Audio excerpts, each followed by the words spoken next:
Thank you for coming tonight. We're going to call the meeting to order. I can't come here, but I will fix on my phone. Ms. Wilson, do we have a confirmation to the notice to media? Yes, ma'am. Thank you. I'm sorry. Oh, that's okay. And I do declare that we have a quorum with 5 of us present tonight. Mr. Rawl and Ms. Ware were not able to be with us this evening. And now we'll need board action to approve the agenda. I'll make a motion to approve the agenda. Second. I'd like to have a little discussion on that a little bit. Okay. The one thing on here, the report, the SCSBA School Law Conference, with Miss Susan out, she was one of them that got to attend there. I moved to postpone that to next month. Okay. Ms. Wilson, can we continue the motion with that amendment? Okay, so we've got a motion to approve the agenda with the amendment.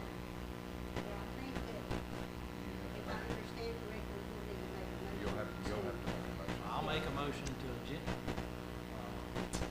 amend the agenda by removing item 4 of BARD operations, SCSBA School Law Conference.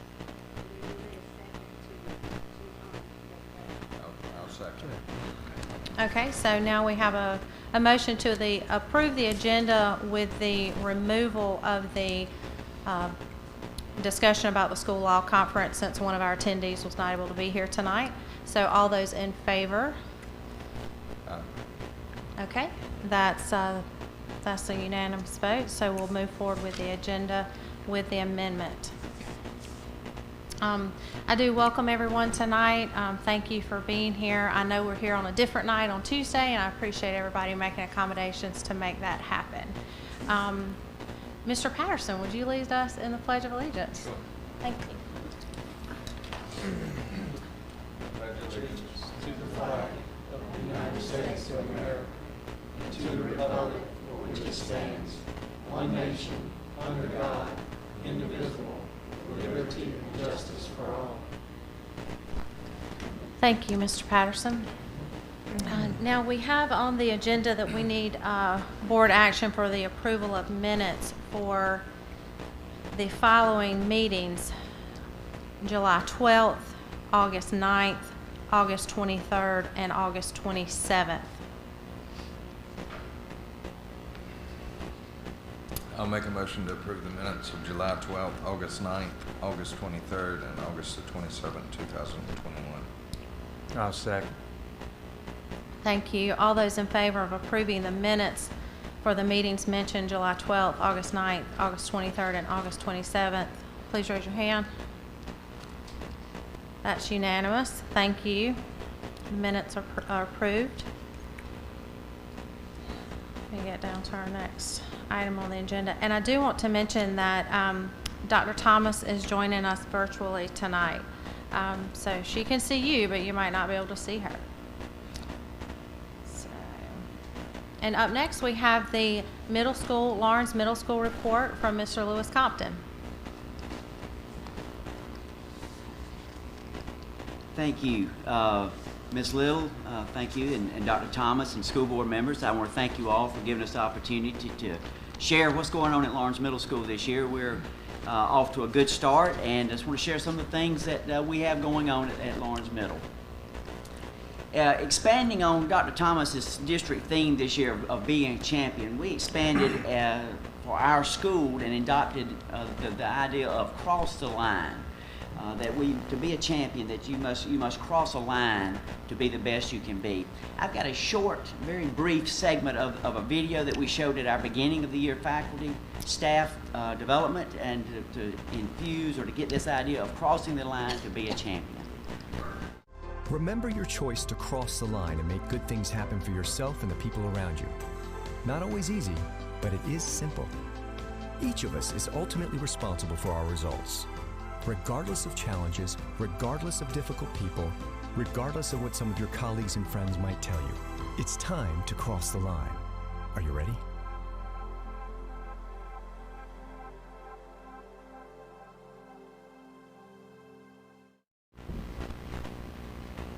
And that was just a brief segment of a video that we shared with our faculty of the idea of crossing this line.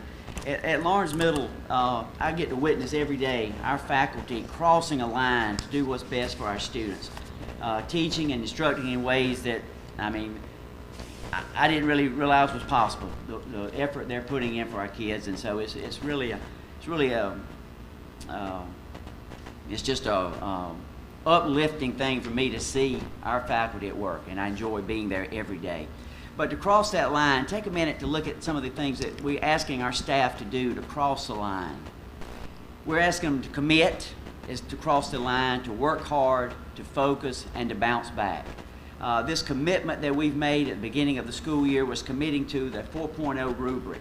And I guess the coach in me, we named it the playbook. It's our school playbook.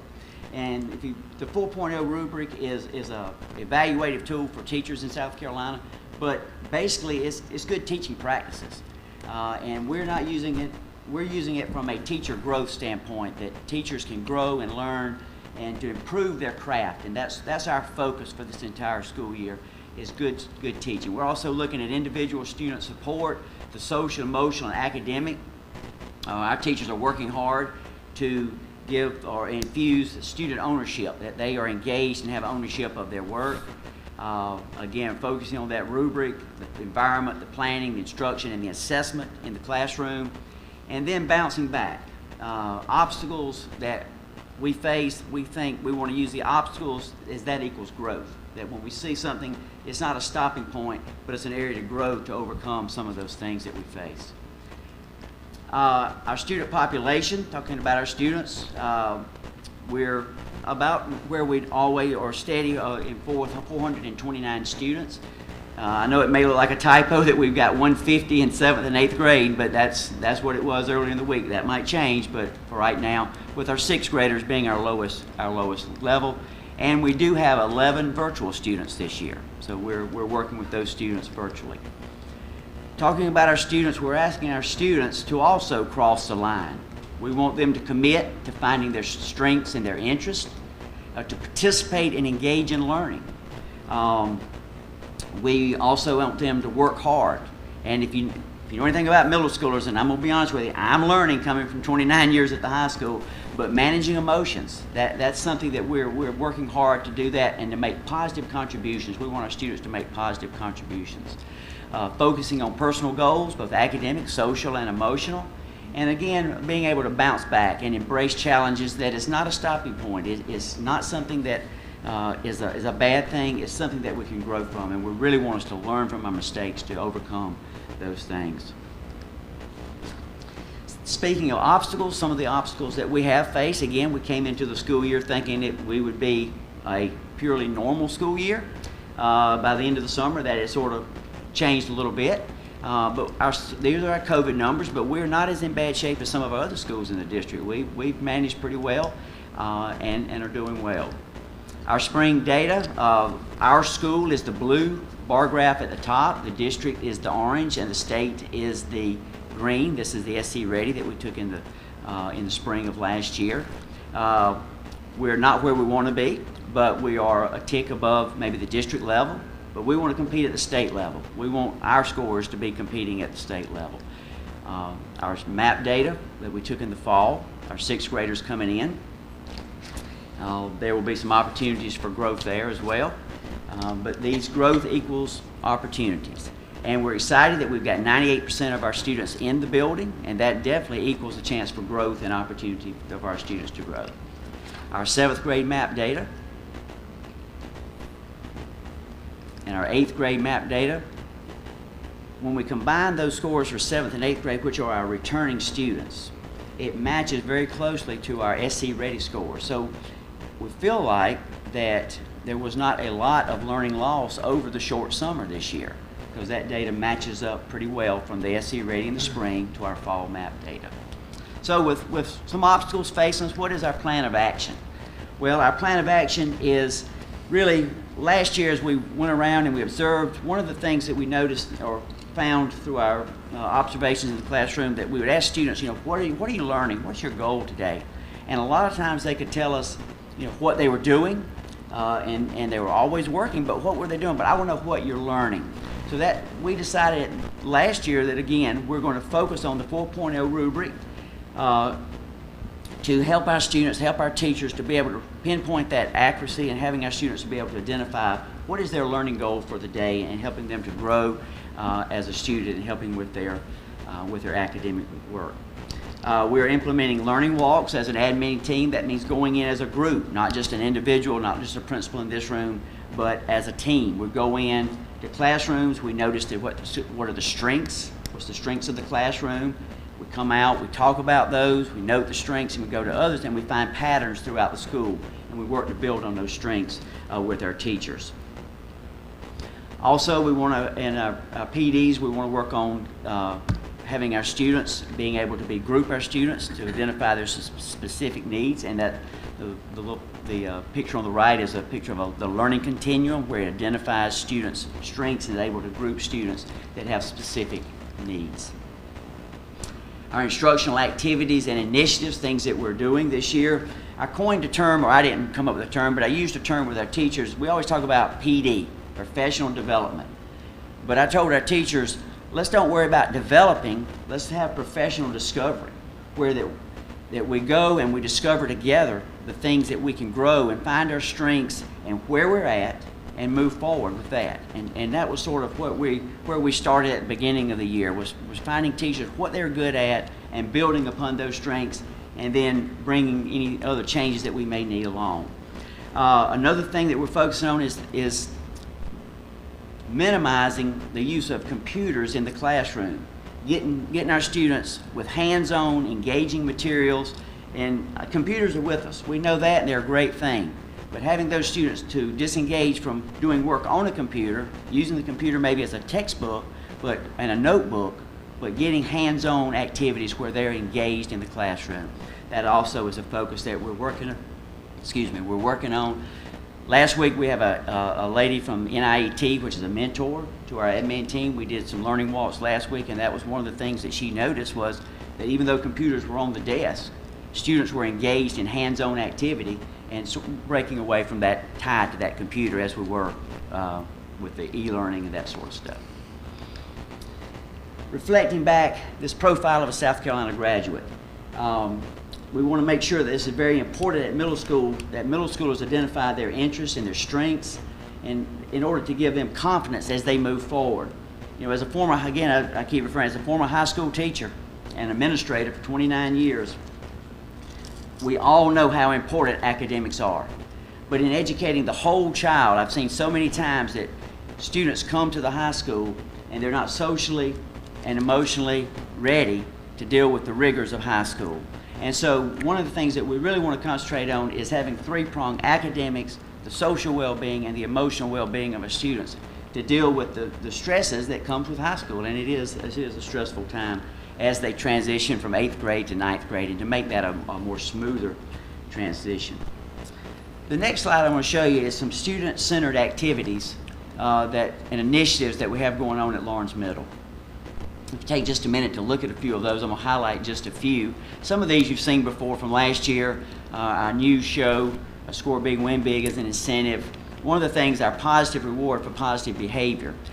Miss Lisa Chris, our CDF, teachers turn in slips where they identify positive behaviors for students, and she calls parents. And she had a list today. She was calling parents about positive things that students are doing. And I think this is a good relationship with our parents. And it also gives the students something that when they come home and the parent says, hey, I had a good phone call from you today, building that confidence to do good things in school. One of the other things is scrolling announcements and student photos. This is something that's in the works for us. We don't have it implemented yet, but it's to place monitors in several places throughout the building, to place and put our scrolling announcements to build student that they are the responsibility of finding information that they may need, but also in putting in there student pictures of student activities and things that they're doing positive around the school, to allow them to see themselves to be in a positive light. We also, talking about having to bounce back and overcome obstacles, we have some bounce back interventions. Again, we have our 21st century, our after school time, our academy time, which is 25 minutes in the mornings. of work that if students to pinpoint if there's some skills that they may be missing or they need specific skill work, we can work with that. It may be enrichment activities that they may need to do there. One of the things for our learning PLCs during the day is keep it simple. Again, sort of focusing on those fundamentals, those good teaching standards, that 4.0 rubric. And that's sort of what we're working with. We've been lucky enough this year, the district has added a literacy interventionist for our 6th grade and also an MTSS coach. So we're excited about those folks helping to us grow our students at Lawrence Middle School. The next slide I want to show is the essence of Lawrence Middle School, and I talked about educating the whole child and the whole picture. And I think this getting back in school is such an important and vital aspect of growing our students. So these are some slides of things going on at Lawrence Middle.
Lawrence Middle, I just want to let you know that we have chose to cross the line to do the best was for our students.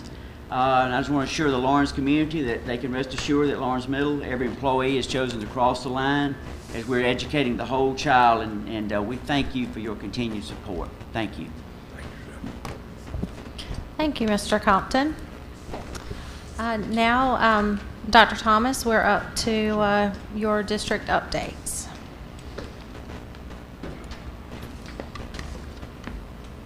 Thank you. Good evening, Madam Chair, members of the board, and those in the audience. I regret not being able to be face-to-face, but I do appreciate the opportunity to be virtual with you all this evening.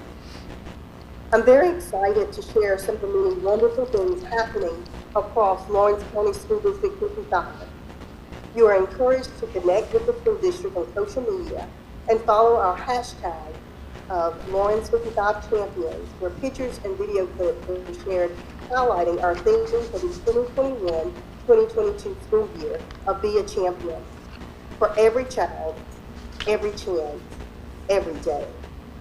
As champions, we will focus on and execute our goals of safety, high quality instruction, and improved student achievement.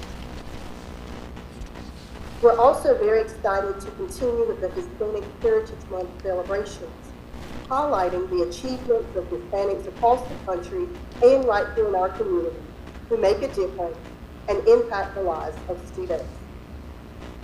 Of Lawrence County School District 55's total student population, 14.4% are Hispanic. These students represent many Spanish-speaking countries, and schools have many exciting activities planned throughout the month.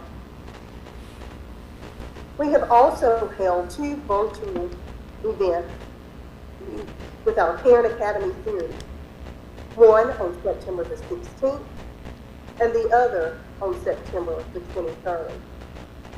The focus has been on providing tools, resources, and strategies to connect and learn research-based ways to best support all students. Please be on the lookout for additional dates for upcoming events that will be coming soon. On Tuesday, September the 21st, we celebrated National IT Professionals Day. This was an opportunity to acknowledge our gratitude for our technical experts, especially in our time of increased reliance on technology. So please take time to thank our IT professionals, and I would like to personally thank each one and say that you are truly appreciated. September is National Fruits and Veggies Month. The focus is to encourage everyone to add one fruit and or veggie to their daily food intake. We are fortunate that 2 of our schools have been awarded fresh fruits and vegetables grants for this school year. Those schools include E.D. Morris Elementary and Ford Elementary Schools. They have received funding for providing students with free fruits and vegetables each day. So we're elated about this opportunity for those schools. Please note that on Thursday, October the 21st, there will be a half day for students. Students will be dismissed 3.5 hours early. Breakfast will be provided, however, lunch will not be served. There will be no school for students on Friday, October the 22nd. Parent-teacher conferences will take place during this time. We're also very grateful to have our 21st Century Learning Centers in all of our schools across the district. These programs offer academic enrichment opportunities during non-school hours and assistance in all of our core academic content areas. They also provide other enrichment activities to our students. We're excited once again to continue our literacy initiative of One School, One Book. This is a program designed to create a shared reading experience across our entire school community and our local community. The book will focus on a theme of kindness because we all know the importance of being kind to others for students and adults. Following a common schedule across our district, every family reads the selected book together at home. There will be one book for all elementary schools and another book for all middle schools. We will expand high school second semester. This initiative will kick off in mid-October. We're very excited about this and got a lot of positive feedback across the community when participating in this last year, with getting our family and community engaged in a shared reading experience. We are committed to promoting and establishing the value of lifelong literacy and Lawrence 55. Research shows that a child who reads or who is read to 20 minutes per day is exposed to 1.8 million words, while a student who reads or is read to 5 minutes per day is exposed to 282,000 words. Many of you have participated in the 30 for 30 reading initiative for years. This year, we are rebranding 30 for 30, and it will now become the Just Take 30 Family Literacy Campaign. Our district is very excited to participate in a research study with Teaching Heart Institute, South Carolina Department of Education, and Van Robotics. We've received some Abbey robots as a result of this research study. The purpose of the research project is to evaluate if and by how much student social and emotional skills, attendance, and behavior in school improve with and without the use of the robots, and with and without the use of social and emotional learning curricula. In doing so, we will invite students to participate in one of 4 possible study groups at Ford Elementary School and Waterloo Elementary School, including social emotional learning whole group instruction, plus individual robot SEL instruction, social emotional whole group instruction only. Number 3, the robot social emotional learning instruction only. And number 4, neither whole group nor robot social emotional learning. Parents do have to sign a consent form for their child to participate. Rock Hill School District is also participating in this research study along with us simultaneously. We are also using the robot for academic recovery intervention in all of our schools outside of the research project, all of our elementary schools. The tutoring will be personalized and it will focus on reading and math. So we're very excited about this being an innovative opportunity for our students. We are very thankful for the teachers who participated in the Science Plus Institute at the Roper Mountain Science Center this past summer. This included teachers from grades 1st through 12th. They received $1,000 in classroom materials. So thank you so much to the following teachers: Stacy Bannister from Hickory Tavern School, Renee Blackburn from Ford Elementary, Shante Harris from Lawrence Elementary, Angela Nelson from Hooper Tavern, Carolyn Owens from Grayport, Brittany Schaefer from Hooper Tavern, Asia Scheid from Lawrence District High School, Robert Sheffield from Lawrence District High School, Aaron Stevens from Lawrence Elementary, and Laura Woods from Sanders Middle School. We're very thankful for their dedication with attending that. Also, congratulations to Zy Todd, who was recognized as the Touchdown Club Player of the Week on September the 9th, 2021. Madam Chair, this concludes my portion of the superintendent's report.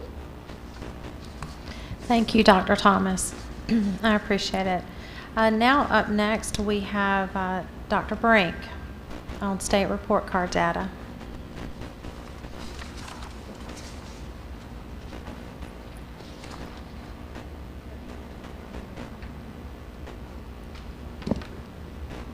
And I'm sure you can hear me without the microphone, but so that everybody else can hear me.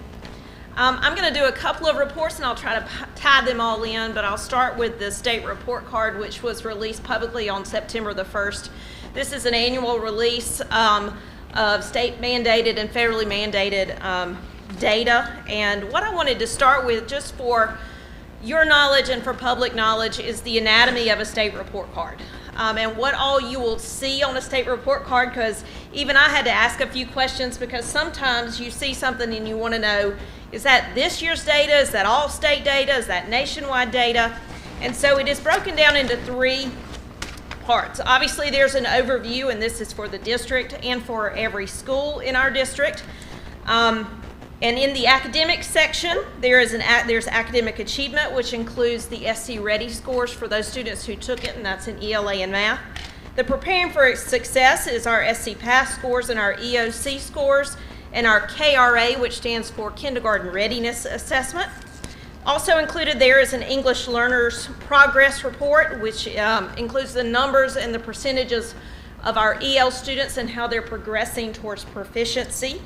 Graduation rate, so that includes our district 4-year cohort and any additional data there. The college and career readiness, the percentage of students in that cohort who are college and career, college or career ready, lots of different pieces of data there as well. The nation's report card there indicates some NAEP scores. That's the nationally normed test, which we actually haven't given in about 2 years. Nobody gave NAEP last year, obviously, but we haven't given NAEP in 2 years, since 2019, and we gave a sample population of that at Sanders. But what you'll see on the on our state report card is the state's overall data. It's not real clear when you look at the report card because there's not a date on there, but that's what you'll see there as well. The state goals are targets that the state sets based on baseline state data. They kind of give you a projection where they want you to get based on baseline state data. And then school improvement data, any schools that based on their test scores qualify for additional funding for continuous, it's called comprehensive support and improvement, if you ever see CSI, or additional targeted support. Those schools are listed there as well as criteria for exit from those programs. So that's the first little bit of that. And then the last little bit of that is the school environment.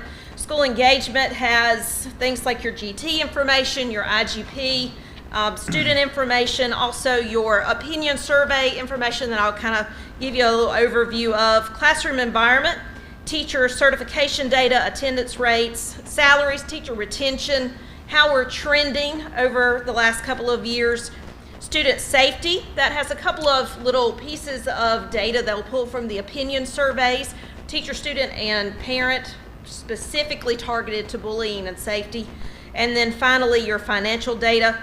That's your average teacher salary, your expenditures for instruction, pupils in poverty index, and then all of that really fun stuff that Jim Lawless gets to talk to you about every week. So some of the things that we report out each year, okay? This is kind of difficult to see, but with the colors, I hope it's a little bit easier for you to tell. At the top, you're going to see these are our district. This is our school data. This is SC Ready. So English is on the top, 2nd grade through 8th grade. Math is on the bottom. Again, 2nd grade through 8th grade. This is trend data. It's very difficult to look at data in isolation. So it's often good to go back several years, which we have had the joy of doing through our accreditation process. We are looking at lots of trend data. What have we been doing? What are we currently doing? What are we planning to do as part of our continuous improvement? You can obviously see that most of those yellow bars visually are lower than where they have been. And that is the same statewide, okay? I went as far as to see if we were trending down at the same rate that the state was trending down. So were we proportionately falling at the rate the state was, because everybody is seeing lower test scores after the last couple of years? The short answer to that is yes and no. In some places, yes, we are right there at the state. Some places, which I know that Ms. Abercrombie and Ms. Bennon are going to talk to you about some of the things that they have planned in some of those areas that we knew, but kind of confirm where we are and where we need to work. But then we have some areas where we are doing better than the state is trending. And so we have to make sure that we pick out those areas, like an English EOC, where we went well above the state average, and we actually went up and not down this time. And so we have to kind of make sure that we are targeting our data, and so it's really good to kind of dig in and look at some of this trending statewide data. This here is EOC data, so this is more of your high school data here, with the top again showing you English and Algebra 1 at the top, and then you'll see biology on the left, bottom left, and history and Constitution on the bottom right. So those are the last 5 years, 4 years on the bottom, and you can kind of see the fluctuation there. You'll notice that the yellow there for LDHS, we stopped giving English 1 in our middle schools this past year. That's why you don't see a yellow there in that one. So we give it in English 2 now. Okay, so that kind of gives you a little bit of trend data there. But you can see in LDHS, and I've just pointed out in English 1 where we had a nice little bump.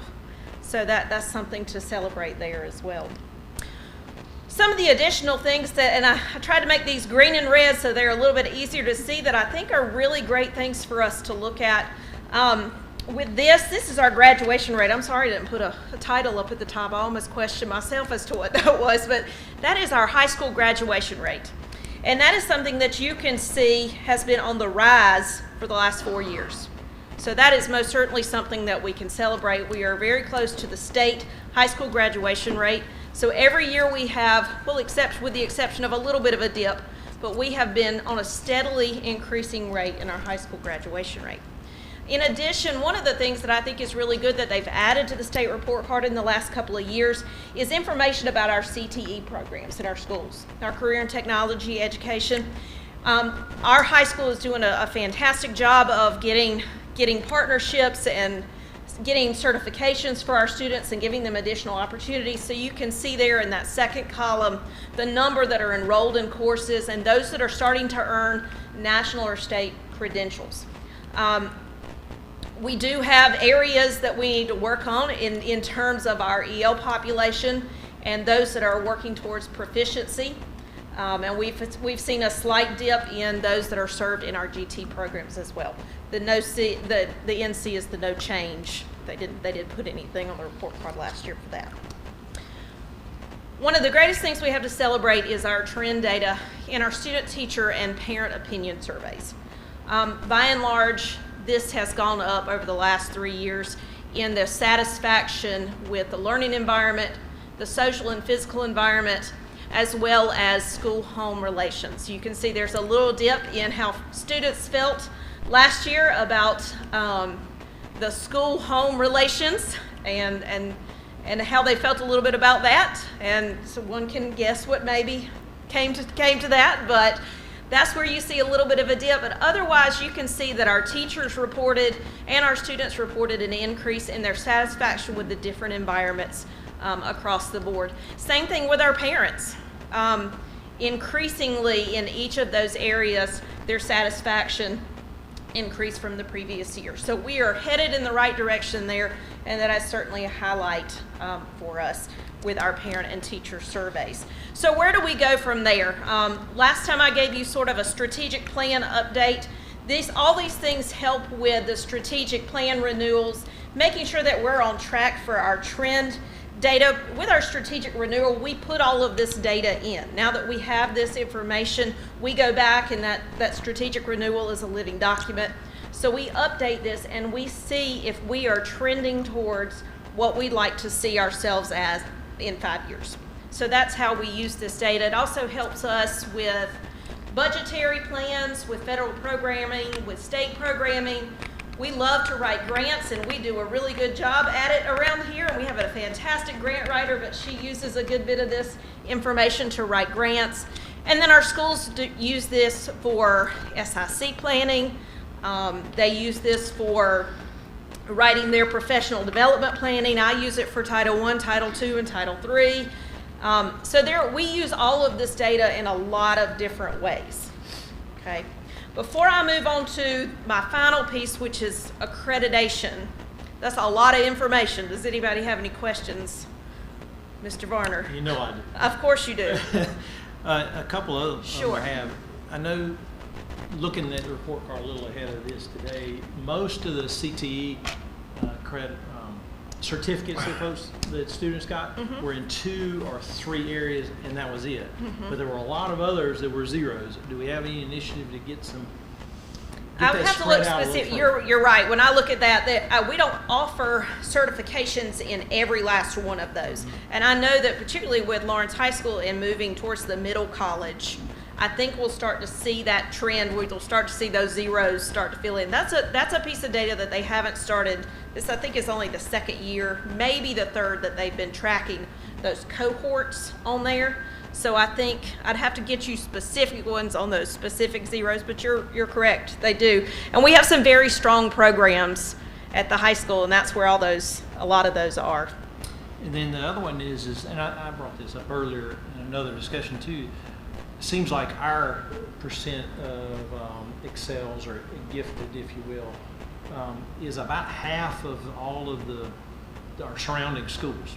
So is it that certainly our students are not that much different, but are we missing, or is some of our students, are they really gifted and talented, and should they be in that excelling category, and we're just not picking them up? Or as far as qualifying for GT, or as far as serving them and accelerating them? Kind of both ways. Okay. How Well, do we the identify qualification is pretty mainstream as far as how they qualify for GT. I think maybe more of it is catching them on that bubble and pushing them over into the exceeding portion. What we're noticing, particularly as our fall map data is coming in, we're seeing a lot more students that are in that on target and exceeding a little bit sooner. And those are the students that we want to make sure that we push, and we don't keep them here and we push them this way. I know that Ms. Abercrombie works with GT, and we have a great elementary. We have a teacher who does elementary GT, and then we serve our middle school students through our accelerated math and English courses. And then, of course, at the high school, we have lots of things at the high school. And so I think it's a matter of, that's one of those data points you don't want to ignore just for seeing this. But yes, that was why I put that in red. Thank you. Dr. Brink and Trustee Varner, I would like to add that we do have some things in place that are more of preparation for students to help them in those areas. So that is something that we have identified, and we're working on a plan where we are having some different prep opportunities for our students to make sure that they're better prepared. Thank you. Thank you, Dr. Thomas. Okay. Finally, my favorite topic right now, since we are on the cusp of accreditation, is our last little bit of accreditation update. We have our virtual visit beginning on Sunday of this week. It is a 4-day visit. We have submitted everything. Everything is being reviewed by the team ahead of their virtual visit. You can see there what we've submitted as a district. We submitted executive summary, our district assurances, which is just kind of run-of-the-mill. We have our safety plans in place. We have our financial management plan, our strategic plans. We did a narrative for each of the standards so that we could address how we felt like we were producing in each of the domains in those standards. And then we have an evidence matrix where we applied evidence from our district in each of the domains. In addition, each school has an evidence matrix, which the leadership team and the teachers worked to produce evidence that supported the district's evidence matrix. So that is all there. It is all being reviewed by the team ahead of their visit. I am working to finalize a few of our parent and community members, but otherwise I feel very confident about our accreditation visit, and I look forward to it, and I look forward to all the participation from all manner of stakeholders, and a good outcome for that. That's Cognia accreditation. As far as our strategic renewal, and this brings me to my last item, which is the one that requires board action. Our last little bit is that the State Department has signed off on our strategic renewal plan that happens every 5 years. There is one piece in there that is a waiver that we have included, that we include once every 5 years. It's not one that applies to every secondary teacher, but we request the waiver so that we have some teachers who will teach a 4th class period at the high school when there needs to be another section or teach over their caseload. We do compensate them for that, but it does cause accreditation issues at the state level if we don't request that waiver in advance and have it there on our strategic renewal. And so that is what you see, that's what you saw in your board packet. So that we met those, and what it is, it's to waive compliance from Regulation 43205 4B 3B and 43205 4B 3C. For the teachers in secondary schools in our district, the teachers in these schools sometimes teach more than 1,500 minutes per week because they instruct for 4 or 5 daily periods and are assigned classes requiring more than 4 preparations per day. Consequently, this has caused accreditation deficiencies for Lawrence 55, and Regulation 43261C states that upon request of a district board of trustees or its designee, the State Board of Education may waive any regulation that would impede the implementation of an approved district strategic plan or school renewal plan. Like I said, this doesn't apply to all, this isn't an all teacher thing, but it is a waiver that we must have on our renewal plan in order to be able to do that, provide those extra courses for students when we need to add those sections. Before I request that waiver, does anybody have any questions about that? Go ahead, Mr. Martin. So I know you said you don't know how many teachers this will affect. How many has it affected in the past since we've had these? Dr. Penland, you may have to, I mean, I know offhand a few, I but think this semester we're currently paying for 10 to 12 extra periods. Yeah. But this also includes those teachers that might teach level 2 and 3 at the same time in some of our other courses, so that then puts them over the number of preps they're allowed. Right. So that it kind of works in both times. Some of them are compensated if they teach a 4th period, but since some of them, if they're teaching 2 sections at one time, that covers this too. so it's not always both. Sometimes it's one or the other. So what are the consequences if a teacher continues to have to do that and not be able to get keep that certification? It's not a certification Right. issue. It is we have 5 math teachers. That gives us 15 sections per semester. We might need 16 or 17 sections. So that teacher then teaches, doesn't have a planning period, so we compensate them to teach during their planning. It's not that they're not certified, it's that we need an additional section or 2 because of the student population. Okay. I understand that side. I just didn't know if there was any consequences for the teacher. No consequences other than they're getting additional pay if it's a 4th period and they don't have a planning period. Okay. So it's basically paying them to work for them. Yes. Any other questions? Hearing none, Madam Chair, I request a motion for this one, or for you all. All right, Dr. Brink has brought us the request for a motion for the waiver request. If I could get someone to make a motion for that. All right, since I asked the question, I'll flag that one. I make a motion Thank to you. approve submission of a waiver to the State Board of Education to waive compliance from Regulation 43-205 4B 3B and 42-205 4B 3C for the teachers in secondary schools in our district, with the waiver to be in place in the district strategic renewal plan and for the secondary schools renewal plan for the duration of the district's 5-year strategic renewal plan through 24-25. I second. Thank you. All right, we have a motion on the table to approve the waiver request for Dr. Brink. All those in favor? That's unanimous. Thank you, and the motion passed. Thank you, Dr. Brink. Up next, we have from Teaching and Learning, Ms. Abercrombie.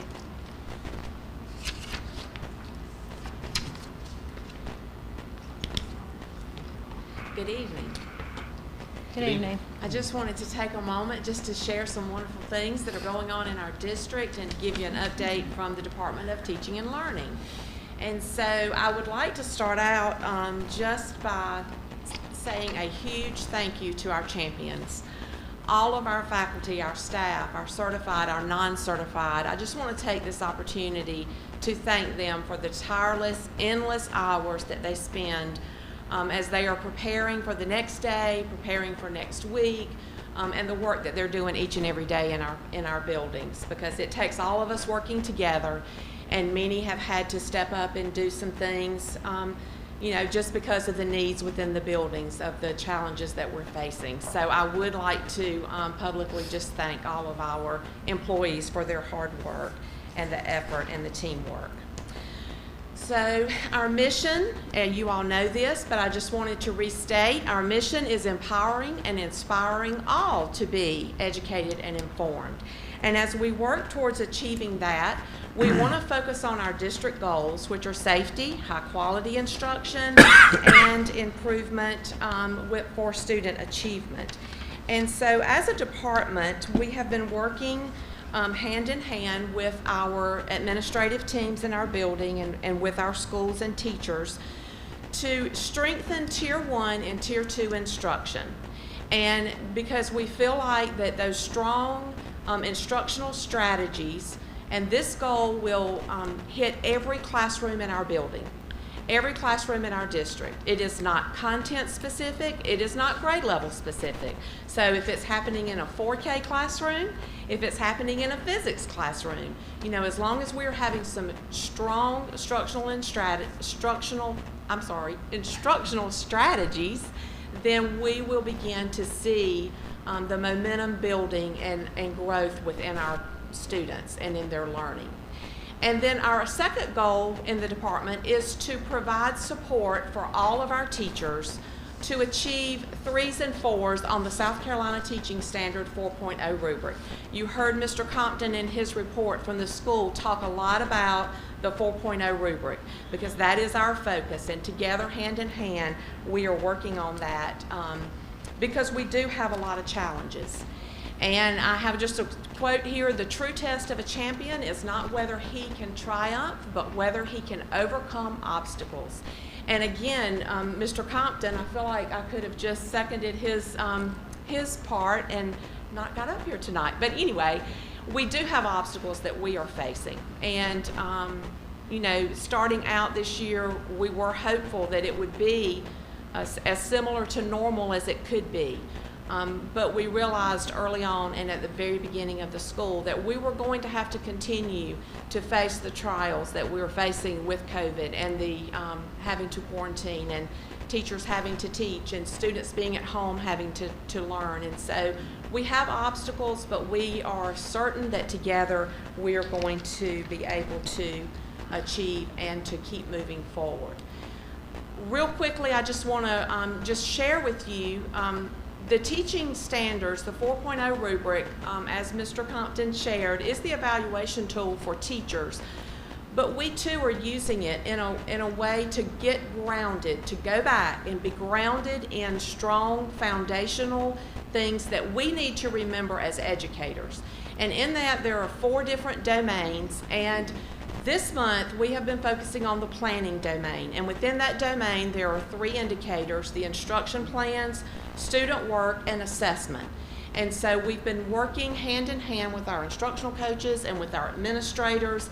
They in turn have been working in their buildings to focus on these 3 indicators in this domain, because we know that if we can begin the planning and get strong foundational skills in planning for all of our teachers now, then the rest of the year it will be easier. And so that is what our focus has been during the month of September. The second domain is instruction, and I know that's really small to see, and I'm not going to read all of those, but the instruction domain has 12 different indicators. And so every day, when we go into classrooms, as administrators are going through classrooms, as we visit classrooms, these are the skills and the foundations that teachers, as they're planning and preparing their lessons, they are planning for these pieces for students to be able to engage and to be a part of the learning that's happening in those classrooms. And then the second piece that we have focused on in August and September is the environment domain, getting school started. You know, it entails those rules, the routines, the procedures, getting those in place in school buildings as a whole, as well as in each classroom. And so, but in the environment domain of the rubric, it entails so much more. It's looking at the expectations. It's looking at managing student behavior. It is looking at the environment from a different lens, not just that you walk in and it feels warm and fuzzy, but that when you walk in, you see evidence of learning. There's academic vocabulary. There are things that are happening in the classroom, and you can see where work is happening for the students. And then that respectful culture. And then the fourth piece is the professional domain, and that is just for the teachers. Are they doing what they can to extend and grow professionally? Are they reflecting on their teaching practices? Is there community involvement within our community as well as within the school and their responsibilities in that area? So I mentioned the 4.0 rubric last month, and so I just wanted to give you a little more detail about that as we continue to talk about this and to learn and grow together in this throughout the school year. And so on the rubric, there's a rating scale, and there's 4 different areas to that, 4 being exemplary, 3 proficient, 2 needs improvement, and then one is unsatisfactory. And so as teachers are going through their evaluation process and principals meet with them, they give them a reinforcement and a refinement. And a reinforcement is something that's going really well that they can celebrate, and a refinement is something that they are going to work on, or something that might need some improvement, or something that they may need to get some more information and to grow and build on. So we will continue to follow the 4.0 rubric, because that is from the State Department of Education. That is the evaluation tool that we are required to use. If we are following the rubric and we are supporting our teachers to earn 3s and 4s, then we are going to definitely see high quality instruction happening in our classrooms. The instructional leadership teams within the buildings, the principals, the instructional coaches, the assistant principals, the reading interventionists, all of our academic recovery interventionists that we have in place, you know, they are there to support the teachers each and every day in those classrooms. We will continue with our goal setting. We will continue to look at prescriptive teaching strategies based on what students need, and we will continue to offer student and teacher support. So each month, we as a department are meeting with the principals for about a couple of hours. It's a virtual meeting, so we're not pulling them from their buildings, and it is we had our last meeting on September the 14th, and it was a great time for us to come together in a work session and to really network and look at the planning domain. So we actually had some sample lesson plans. We went through those, we talked about those, and we took time to do that, and we had a specific focus. And so as we continue, we will do that each month, and we are there to just support the principals and to help them as they are making decisions instructionally in their buildings. The department is also doing instructional walkthroughs. We finished the first round, and so during the month of September, we were able to go visit all 9 schools. We purposefully planned the classrooms that we would go in, and so every school, with the exception of the high school, at every school we tried to go into all the teachers' classrooms. The high school is a little larger than that. So when we went to the high school, we did go into the math, the ELA, the science classrooms, the social studies, history classrooms, and the special education classrooms. And so we have been able to go into classrooms and look for planning and environment pieces from the indicators and the domain, and then give feedback to the administrators before we leave on, again, some things that are really great and happening, because we have got some wonderful things happening in our school buildings, and then some areas, some things that they can work on and continue to focus on as they are growing their teachers. I would like to encourage you, if you have the opportunity, to go in and visit our schools, because we do have a lot of wonderful things happening and within our schools with our teachers and our student engagement and working hard. So I hope that you will have an opportunity to do that.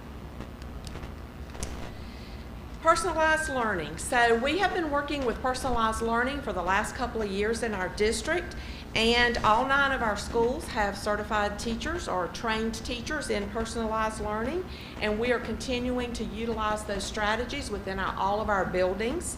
And we have ongoing professional development that is happening through the Office of Personalized Learning at the State Department. And so with personalized learning, you know, it's important to have that student ownership. It's all about student choice and student voice, and students having a say and input into their learning. It's also built on learning pathways, you know, knowing where students are, beginning where they are, and growing the students as they move forward. And so through the competency-based learning and the learner profiles, through the flexible learning environments, all of those pieces tie into our personalized learning cohorts within our buildings. I don't know if you are aware of this. We've had Montessori in our district now for decades, and Montessori actually falls under the Office of Personalized Learning at the State Department. So again, it is just that student choice, that student-driven meeting the students' needs where they are and moving them forward, using the strategies and different techniques that they have selected and chosen. And the other huge piece of personalized learning that also falls within Montessori is just that self-awareness and self-direction and evaluating themselves and knowing when they need to move, when they're ready to move to the next lesson or to the next subject. So through the competency-based learning, through the learning progressions, you know, when the student has accomplished that and has mastered that skill, then they're ready to move on to the next skill. But until that happens, through those personalized learning strategies, they can build that and scaffold that learning so that they can get to mastery of the standard. So our goal is just to continuously strengthen the delivery of our instruction. And in doing that and in offering personalized learning and offering Montessori and the work that our teachers are doing in our scholar classrooms as well, we are helping students to make meaningful connections. We are allowing them the opportunity to demonstrate what they've learned and what they know. And we are allowing teachers the opportunity to monitor and assess students and meet them where they are and grow them to where we would like for them to be. Dr. Brink shared some information with you, some data with you, and you know, we know that we have several areas that we have to really drill down and really focus on and work on. And two of those areas this year that is our focus has to be in science and in math. And so we are currently working under the 2014 science standards, and those standards will be tested this year on pass. But we have new standards also that we are trying to embrace and we are trying to learn about. And so next year, during 22-23, this is our bridge year. So next year we will fully implement the new 2021 science standards, and they will be tested next year. But we wanted to help our teachers be prepared and to have the opportunity to go through those new standards this year and to really look at some of the shifts that are happening across grade levels, and just the makeup of the standards, because it is a little different than what we have been using for the past few years. So we are currently offering some training for our middle and high school students during this first semester, middle and high school teachers during this first semester, and our elementary teachers will have some professional opportunities in science during second semester. We have networked with the STEM 2 centers in Greenwood, and through that there are 3 different sessions, professional development sessions that we have planned. We've already been through one of them, and that is to explore the 3 dimensions of the science through the phenomenon-based lessons, looking at the science and engineering practices, the cross-cutting concepts, the disciplinary core ideas, then developing structure and rigor for the 21 South Carolina College and Caretti standards, and then making connections between the grade level content and the dimensions of the science standards. And so we actually networked with District 51 and District 52. Some of their middle and high school teachers have joined us, and they're helping to pay the cost for that training. And so they did come here for our first meeting a few weeks ago, and we have our second one planned in October. And like I said, our elementary teachers will begin their training second semester. We also have networked with the STEM 2 Center for some math training, because we know that math is an area that we have to provide some more professional development on and give some more attention to. And so throughout the school year, our kindergarten through 12th grade math teachers have the opportunity to participate in using learning progressions to guide instruction, differentiating with low floor, high ceiling tasks, and high yield math routines for ongoing practices. And again, we did reach out, and in this training, Lawrence 56, Greenwood 51, and Greenwood 52 are joining us to learn and grow together. So we're excited about partnering with them and networking with them. And then the last piece that we are seeking some professional development from the STEM 2 centers. Sorry, I think I skipped one. is we have, I'm sorry, I'm getting ahead of myself. Let me say one more thing about math. So because we know that there's a lot of work, a lot of different levels among our students, a lot of different gaps in their learning in math, we have, from the State Department, has provided each school across our state Dreambox Math for kindergarten through 5th grade. So we are encouraging our schools to utilize that. We've asked at a minimum 3 times a week, but we're trying to encourage them to do 5 times a week for 15 minutes. So as the teacher is instructing math and pulling small groups, one of their rotations or one of their stations can be to spend a few minutes on Dreambox Math. I'm going to skip down to ExactPath, MobiMax, iExcel. Those are other pieces that we have. ExactPath is through Edminum. And in all of those pieces, it levels the students to where they are, and then it provides them with opportunities to learn and grow and to build on that foundation that they have. With all of those, teachers can get reports, and from those reports they can look and see where the weaknesses are, where the students have gaps, and what they need to do to instruct in their small groups.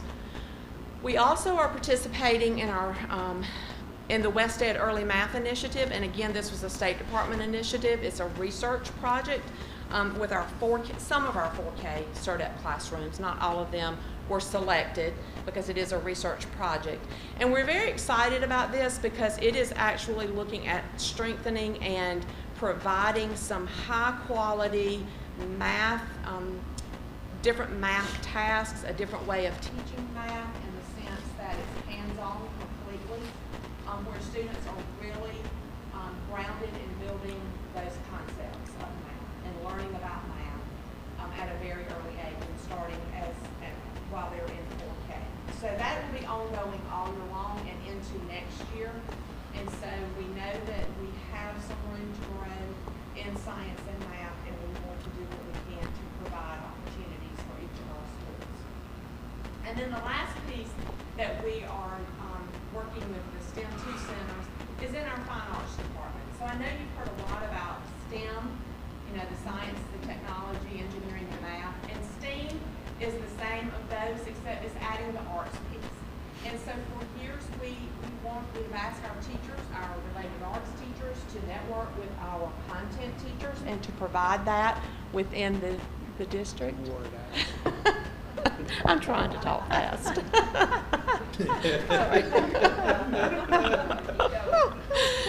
And so we wanted to provide the opportunity. We're asking them to do what they can to support science, technology, engineering, and math in their classroom.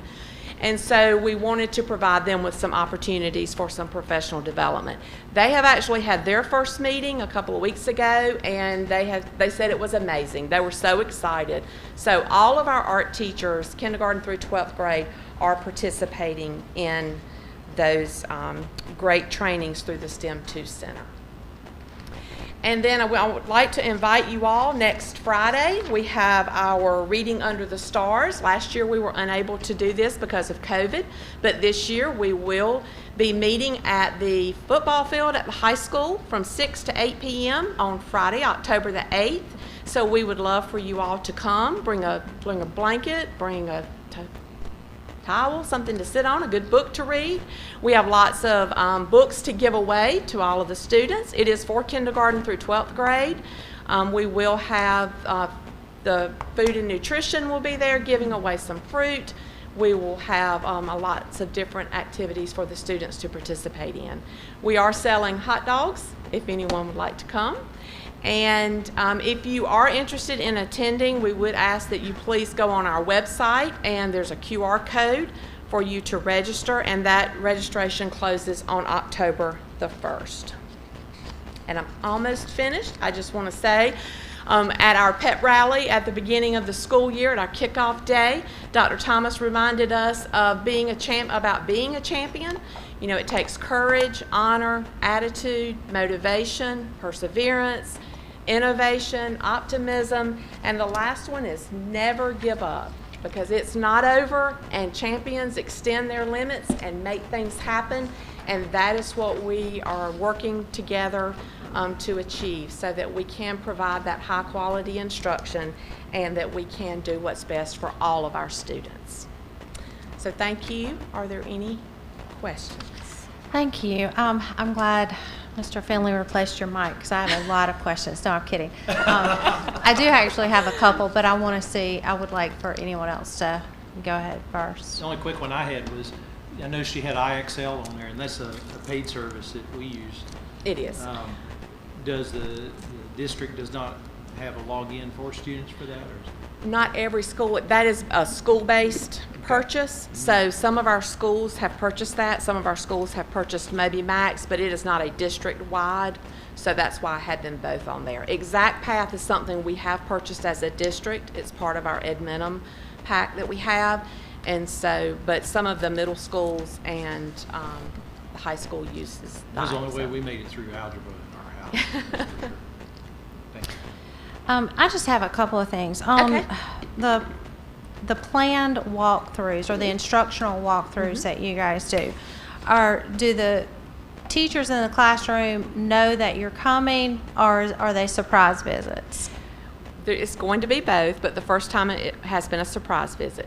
So- Okay, and then the second question along with that is the information that you gather from those classrooms. Is that information that you're using as kind of an observation or a critical judgment of the teacher for their, for their certificate renewal or anything like that, or contract renewal, or is this just information that you're trying to provide to give good feedback so they can improve? I'm sorry, I had that on my slide to say, but I was talking so fast I forgot. Oh, that's okay. So no, we are not using it as an evaluation tool. Thank you. Evaluation was the word I couldn't When we find. go in, we're using it, we come back and we debrief. We actually do that before we leave. We all get together, we talk for a few minutes, and then we meet with the instructional leadership team.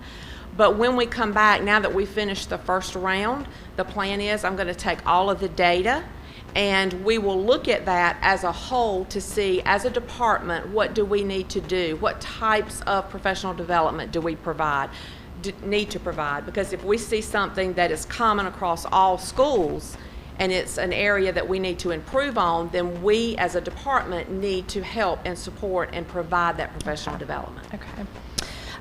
The personalized learning,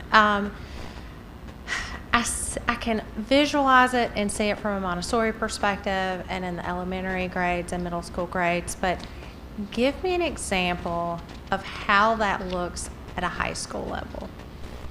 So at the high school, it might be that the teacher, the teacher first of all would know the levels of the students. If there are students that need extra support. A lot of times in our classrooms, they have choice boards. And so when I say a choice board, it's not actually a board. It might be a piece of paper, and on that piece of paper, there might be 7 assignments, and the teacher might you have to choose the first 2 assignments have to be completed, but then you can choose 2 or 3 other assignments on this piece of paper. So it gives the student some choice, some voice, and then the teacher, the choice board that I get could be different than the choice board that you get because it's going to be dependent on what I need.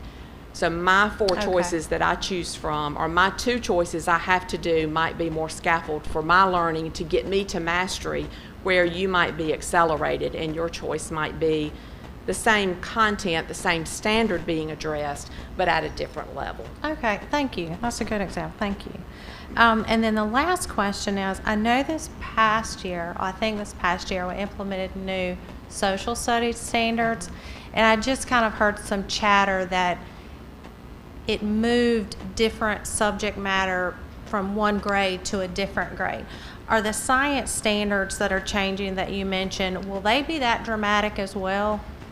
There are a few shifts, but it's not an overhaul completely. Okay. So there's just a few things in certain grade levels that might move to the next level, but it's not a major shift where it's just we've got to shift everything around and start over. Because it was kind of, so you mentioned, science is an area we need to improve, but we're about to change standards. Right. So I was trying to figure out how we were going to be able to balance that to make sure we were able to improve while enduring new at the same time. And that's why we wanted to get the training as early as possible, if we're looking at that now, so that we can go ahead and begin, because we'll have to rewrite our pacing guides So the Okay. things that will shift, we're currently working on that. That work will begin really heavily second semester. Okay. Or second semester. Thank you. Thank you for answering those questions for me. You're welcome. Okay, up next, we have Ms. Bennon.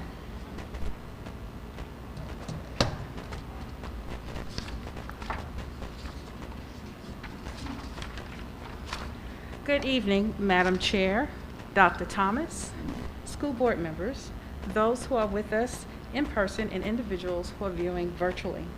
I am Kathy McMillan Bennon, Director of Academic Interventions for Lawrence School District 55. It gives me pleasure to share the exciting news about what we're doing in the Department of Academic Interventions.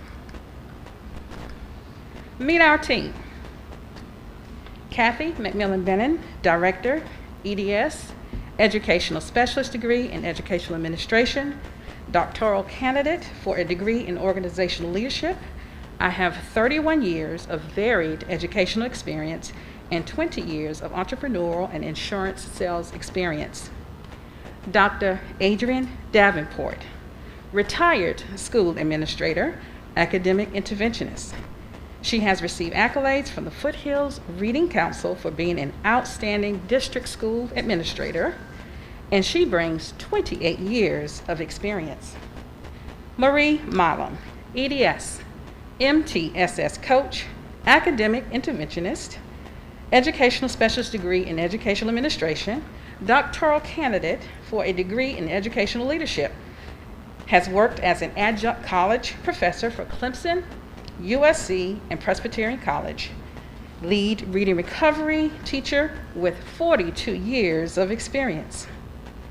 Chanel Floyd Ferguson, MTSS coach, academic interventionist, Master's of Arts degree in psychology with an emphasis in mental health counseling plus 30 hours in school counseling. Ms. Floyd Ferguson brings experience as a graduation coach, behavior therapist, national dropout prevention specialist, and microburst facilitator. She has 3 years of educational experience and 14 years of experience in mental health. Jenna Curry, EDS, academic interventionist, educational specialist degree in supervision and leadership. She has experience working in elementary and high school settings. She has 13 years of educational experience. Allison Moore, academic interventionist. Mrs. Moore holds a master's degree in education plus 30 hours in reading, emphasizing special education. She brings 36 years of educational experience. Monique Culberson, academic interventionist, master's of arts degree in education plus 30 hours. Mrs. Culberson has experience working with kindergarten through 8th grade students and previously worked as an EL academic interventionist. She brings 40 years of educational experience. And our newest team member, who is not pictures because she was just hired, is Mrs. Cara Leanne Dickey, academic interventionist, master's degree in middle level education, and Montessori certified. She brings 23 years of educational experience. Here's a fun fact about our department. We bring 216 years of combined educational experience. This slide is a visual to show the myriad of experiences and talent that this distinguished group of educators bring to our department. The passion and enthusiasm that they have for educating our students is amazing. So I'll just give you a few seconds to kind of look at all of the background. Colleges and universities. It is essential to show the numerous educational training we received from the different colleges and universities. It is impressive to see how the different philosophies and methodologies work together during department meetings. These experiences create a synergy within our department that promotes innovation and fervor for student achievement. Multi-tiered system of support. The logo, the 3 circles, describe the components of MTSS: building connections, defining critical steps, and developing a plan. All of these parts or components are essential to having a comprehensive multi-tier system of support for our district. What is MTSS? MTSS is a prevention framework that takes a proactive approach towards school improvement that is data-driven. All students are supported under the MTSS framework. Districts are given flexibility throughout the state to design and customize their framework to meet the needs of their students. It is data-driven. That is the key word, data-driven. It promotes it is based on multiple valid and reliable sources of data, and it promotes and supports good teaching. What MTSS is not. It is not a program or curriculum. It is not just for struggling students or students with disabilities. It is not a one-size-fits-all perspective model. It is not the responsibility of one teacher or one specialist. It is not based on assumptions or unreliable data. It is not a pre-referral process for special education. It is not something else for our teachers to do. Data-driven instruction. Our department is committed to planning effectively, reflecting on the implementation of our plans, collecting relevant data that supports our targeted gap goals. Targeted gap goals. By analyzing data to ensure program effectiveness and making instructional decisions based on hard data, not heart data. It is vital to stay focused and intentional on our efforts. This is an image of a pyramid that shows the different tiers of the RTI process and multi-tier systems of support. You've heard all evening about tier 1, tier 2, tier 3 instruction. All classrooms, all students are part of tier 1. The differentiation comes in when we get the test data and we look at the student performance and identify those who fall into a category that requires intervention. Okay? So this is the model. You've seen that before. And then we consider early warning signs when we're talking about MTSS. This is basically a model that gives us a blueprint or a roadmap to look for different behaviors and signs to look for when we have early warning signs that futuristically will identify students who are futuristically in danger of dropping out of school. So all of the levels, elementary, middle, and high school levels are interconnected, and we have to pay attention early to identify the early warning signs. This model is about, or it shows the whole child education, and it is showing all of the parts that are interconnected that makes up the whole child. Historically, in education, we would only look at the academic piece, the classroom performance, the grades, the report card. But since then, we have learned that it takes all parts of a child to make sure that that child develops healthy and gets everything that they need to be a healthy adult and a contributing citizen to our society. SEL, the model there, you've heard a lot about social emotional learning. This was relevant before COVID, but COVID just amplified the need for us to pay more attention to the social emotional learning and to include the social emotional along with the cognitive, the physical, and the social for all of our students. So we have all of this information, so the million-dollar question becomes now, so what are you going to do with it? Where are we going with this? What is your plan? Well, our department, we started the interview process on August 20th, 2021. We made offers, and that is now updated to 6 interventionists and 2 MTSS coaches. The job vacancies are now posted on SERA because we still have vacancies. Our first official day for staff was on September 1st. First full day of training was held here at the district office across the hall. Site visits were done by September 2nd. The first official day in the schools was by September 3rd for the staff that we had hired at that time. Our interventionists will serve students in grades 3, 4, 5, 6, and 9. Okay? The minimum goal is for our district to have 6 elementary interventionists, 3 middle school, and 1 high school interventionist working with students at a minimum of 40 to 45 minutes. Research says that if a student receives intervention for a minimum of 40 to 50 minutes per session, that you will see a result in a gain in their academic achievement within 20 weeks. Ultimate goal is to hire 11 interventionists, 3 MTSS coaches, and to reduce small group sizes for more intense targeted interventions. This is an image to show our MAP data for students in 3rd, 4th, 5th, 6th, and 9th grade. The data shows that our students within those grade levels performed 50 to 55% fell below average. Okay, so we have more students in Tier 2, trending towards Tier 3 than we do in Tier 1.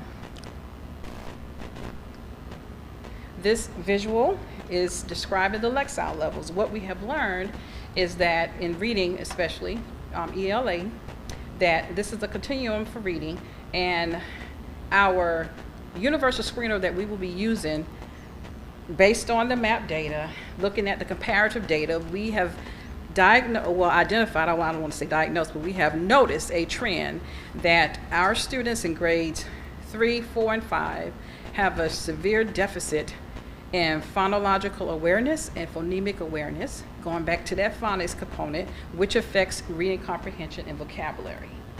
So the MAP data revealed that. So what we are doing is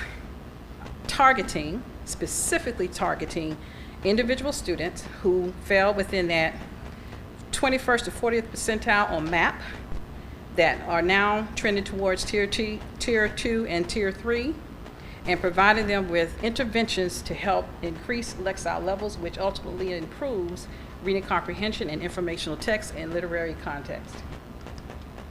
And here's an image of the scoped sequence. So we're drilling down and paddling back to close the gap. It's kind of like trying to change a tire on a moving car. At some point you have to stop, change the tire, and then now restart the car and keep moving. So we're stopping, addressing the deficit areas, the targeted gaps, and providing intervention to hopefully show growth and gains. This is a learner progression slide on math, and the same difference for math, numbers and operations. The data shows that there is a significant gap with math fast facts, basic addition and subtraction facts. So we're providing intervention to hopefully close that gap. You can't do advanced math if you can't do multiplication tables. So working together with the classroom teacher, hopefully burning a candle at both ends, at some point we'll meet in the middle. Students will have the aha moment, and then they'll just keep progression and moving forward. So this is part of our solution, RTI Stored. We participated actually today with a trainer of trainers virtual workshop today. That was phenomenal. And we are learning about the PLC, professional learner communities, how to use specific information to plan effectively and to have targeted goals that are aligned with the student needs. So the key words here, working on aligning the intervention with the student need. So it's like we have the what, but we're working on the why, okay? And so on Thursday this week, we have a trainer coming in to work with our instructional coaches and principals to dig deeper into the data to show us or to teach us how to analyze the data further in order to make that alignment a little bit more significant. So we're doing some things differently. We're trying to, like I said, stop the car, change the tire, and keep it moving instead of just putting the Band-Aid on things, if you will. You've met Abby through Dr. Thomas's presentation. We will be using Abby to help us with math and reading intervention as well. And we are super excited about that. So that's Abby. And this is an image of some student resources. You've heard Edmentum. We will also be using Edmentum. In focus is our social emotional curriculum. We purchased the Assessing Reading Multiple Measures manual, which has a plethora of different tools there that are considered universal screeners. The idea is to have enough data where we can do a comparative study and look at it from a longitudinal perspective to see a trend. So the ESSER funding is for 3 years. So the 3rd, 4th, and 5th graders that we're working with now, we'll be able to track gains and see, hopefully, a positive trend. If not, for example, let's say we do progress monitoring, and we notice, well, student A has not gained any, hasn't made any gains. In fact, they've gone backwards. So that gives us the data to go back and to analyze, okay, so what are we doing? What do we need to do differently? How can we address the need? And we will be able to do that in a more timely manner because we're working weekly with our students. So the whole goal is to effect change and to see the gains. So we have the hand-to-mind curriculum, which are math intervention kits, if you will, and then the hand-to-mind literacy kits to help us. Okay, and Bridging the Gap is a manual by the Hegarty Foundation, and it helps with phonics and phonemic awareness and phonological awareness. So we're sort of doing a compilation of a lot of different things in effort to close that achievement gap. Any questions, comments, or concerns? Okay, well, we are fortunate to have Dr. Amika Thomas as our superintendent, as her passion for high student achievement, commitment to our school staff and stakeholders. We are sure to effect change under her tutelage. Thank you to all of the principals for your support and for welcoming us to your schools. Thank you to all the district level cabinet members and staff for your help in ensuring that I had everything that I needed to get the ball rolling with this new department.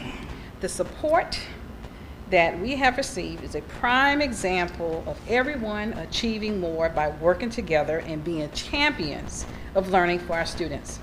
Thank you again to all of our board members for this opportunity and for allowing me to share this information with you tonight. Thank you so much. Thank you. Dr. Penland.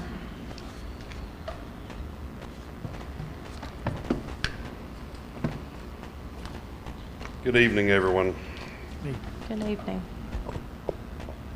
Wanted to go over some of our COVID numbers, looking at a report based on where we are and where we've been over the past month or two with our numbers, and wanted to kind of give you an update. But first of all, just want to take a moment to personally thank all of our school nurses. They have been hit hard with the amount of work that they have encountered over the past several weeks. We came back very hot and heavy with COVID numbers, COVID isolations, COVID quarantines, and they were not used to getting the brunt of the anger from parents. And so whenever they have to call and quarantine a child, they're the messenger. You know, they're not the ones that are making the quarantine rules. So just publicly, I would ask just to be nice to our nurses because they're doing the job that they've been called to do. They are in a service industry where they care about people and love people and want to help people. So their passion to help is also getting squashed by anger. And I would just like to personally ask just to be nice to our nurses. So kind of did want to share that for a minute, but also want to share some of our COVID numbers. We currently have 47 students that are positive. This is as of Friday of this past week. Staff positives, we have 14. Students quarantined, 424, which is 7.8% of our student population, and also 14 staff quarantined, for a total of right at 500 students and staff out as of this past Friday. Whenever you look at our kind of breakdown of our data across our schools, you can see that right now E.B. Morris had the most students out last week, with a couple of classrooms due to some lower elementary classrooms where we can't really contact trace easily because they move around, they're on the rug, they're kind of moving through that. So that quarantine makes those whole classes typically go out. And whenever you're looking at kind of different numbers throughout the schools, we have a couple of teams out at our middle schools, so that runs our numbers up to whenever we start tracing.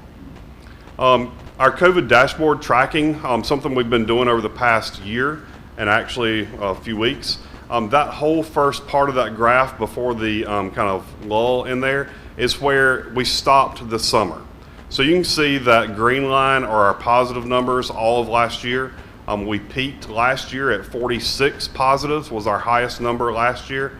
And this year we peaked at 206 with the number of positives, and we also had over 500 quarantine at the peak there. So you can see how our numbers have drastically changed, but you can see that our quarantine numbers are not dropping like our positives, but that is a very good sign that our positive cases are now on the decrease, and that we're looking at a very, hopefully getting back down to a lull in the number of cases that we have in our buildings. And the fewer positive cases we have, eventually that'll reduce the number of quarantines. A couple of other pieces of data that we wanted to point out. Whenever we're looking at, the CDC released some other guidance on how to decide when to close schools based on their information. You know, it kind of came out right after we had closed a few. But what you have to look at is they say if you have a student population with greater than 5% positive, then you should consider closing that school. Consider. They also say if you have 30% or greater out due to positive and quarantined, you should consider closing that school. Whenever we shut down 3 schools due to staffing, our numbers for those schools were very close to 5 and 30%. So if we would have looked at their data, it would have also put us in that same realm of needing to close that based on their recommendations too. So that was something that we need to consider. But whenever you're looking at the number of positives in there and actually percent side of the building, you can see that our quarantine numbers, 14%, 12% at a couple of our schools. So that's really not showing a high number of out of the building right now. Another piece of data that we now have to report, there used to be a DHEC dashboard online that said how many positives you had at each school. And every time you'd look at it, it would give you false data because it would say that you had less than 5 or 0. And it was actually just going to it and it looked very dead data. They used to pull their data from people reporting whenever you get your DHEC call, if you've become positive or somebody's been positive, and you say, well, what school do you go to? What church do you go to? That's where they were kind of collecting that information and that data. Well, most people were not giving that information. So that was kind of a dashboard that really wasn't live. Now we have to self-report that data. So the data that we're reporting is every Monday we have to upload prior Friday's data, and we have to report on the current number of staff isolated, the total number of staff that's been isolated, the current staff quarantine, total number of staff quarantine, and also the total number of staff that have moved from quarantine to isolation. And we have to do the same thing for that for our students. So if you look at that last column on the bottom, the percent of quarantine students to isolation, and I think this was one of the pieces of data that y'all were asking for earlier, you can see that through our school district, 5% of our students that have been isolated end up being, or that have been quarantined end up being isolated. So about 1 out of 20 that we send home are turning positive. So in light of that, whenever we're saying that we're quarantined too many, this data was much, much lower last year. We had very few students last year that actually became positive after they were quarantined. So we can see even in our schools that there is a little bit faster spread. It spreads a little bit faster in families and households. But this data is only looking at all students quarantined, isolated. I just remembered your question. But this does not say that they were isolated that they were quarantined in a school from a school exposure. So we're about to extrapolate that data in the next week or two to be able to tell if their exposure in school has caused that quarantine process, or is it mainly becoming positive based on a family exposure. So we're going to look at that data. So.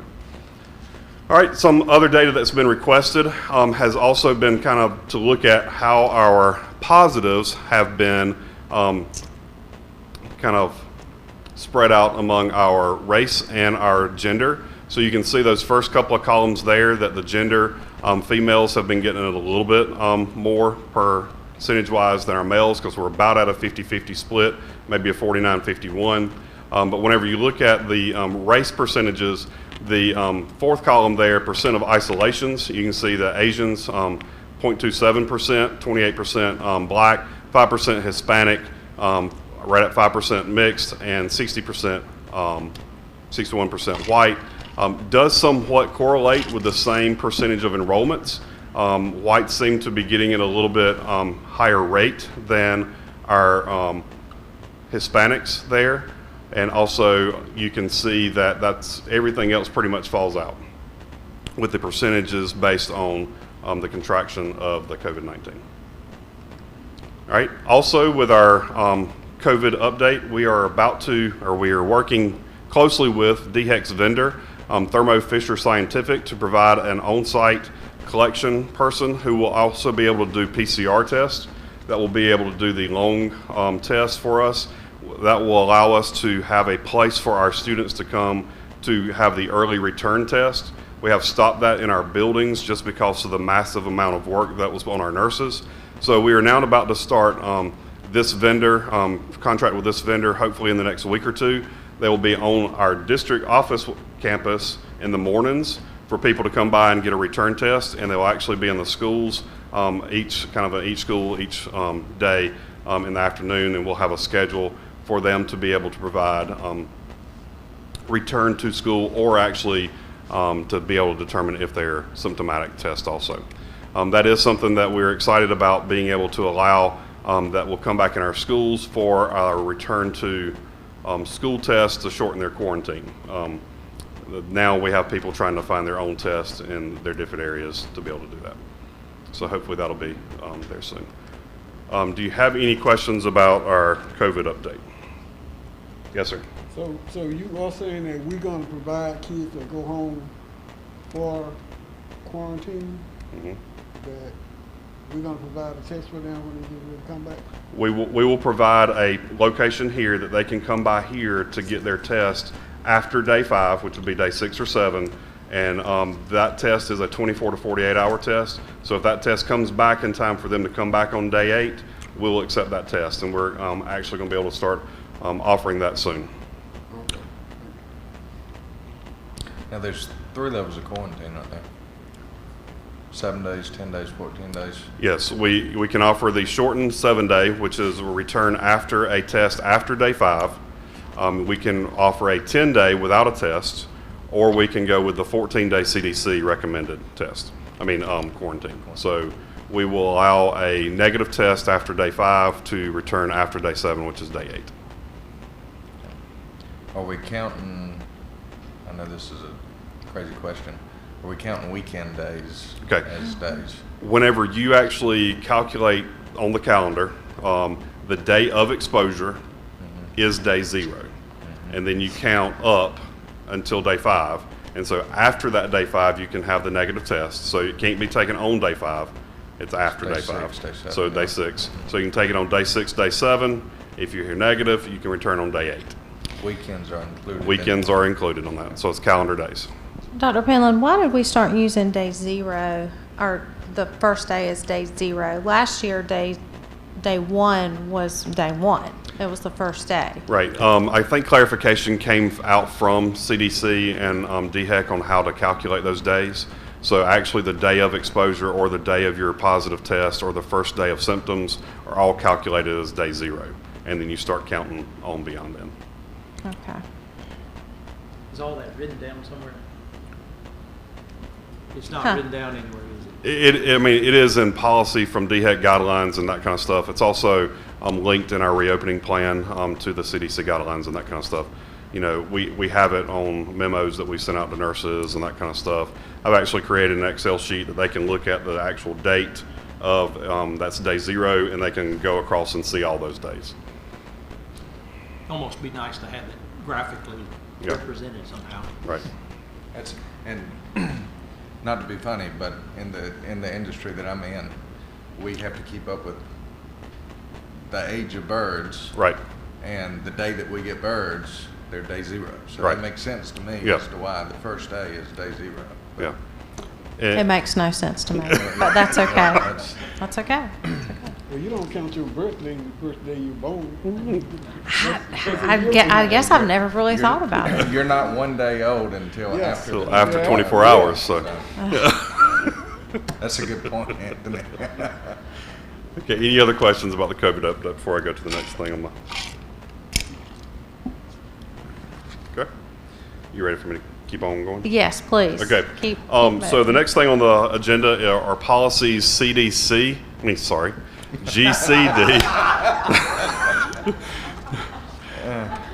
GCD and GDD. This is the professional staff and support staff vacations and holidays. This is being brought to you for first reading after the request from the board last month. This does add Juneteenth as a holiday. It very much cleans up the two policies to be consistent with each other. Whenever we started looking at this policy, it had left off a couple of holidays on one or the other. So you'll see a lot of red markups in this one. It also clarifies the number of vacation days for Christmas. In the old policy, it said that our support staff would receive 1 to 3 days for Christmas. So this year, they would get 1 day for Christmas because Christmas falls on a weekend. So they would be off because basically what it said in the policy is that they got the day before, the day of, and the day after, not excluding weekends. So we cleaned that up to say that they get 3 full days as part of that process. So you can see in there all the red markups of where the holidays that were listed on the GCD policy. This one also refers to that this staff gets the holidays that are included on the school calendar, but there are possibly holidays that do not fall within the school calendar. So you will see that Memorial Day, Juneteenth, and Independence Day are listed on this calendar, on this policy.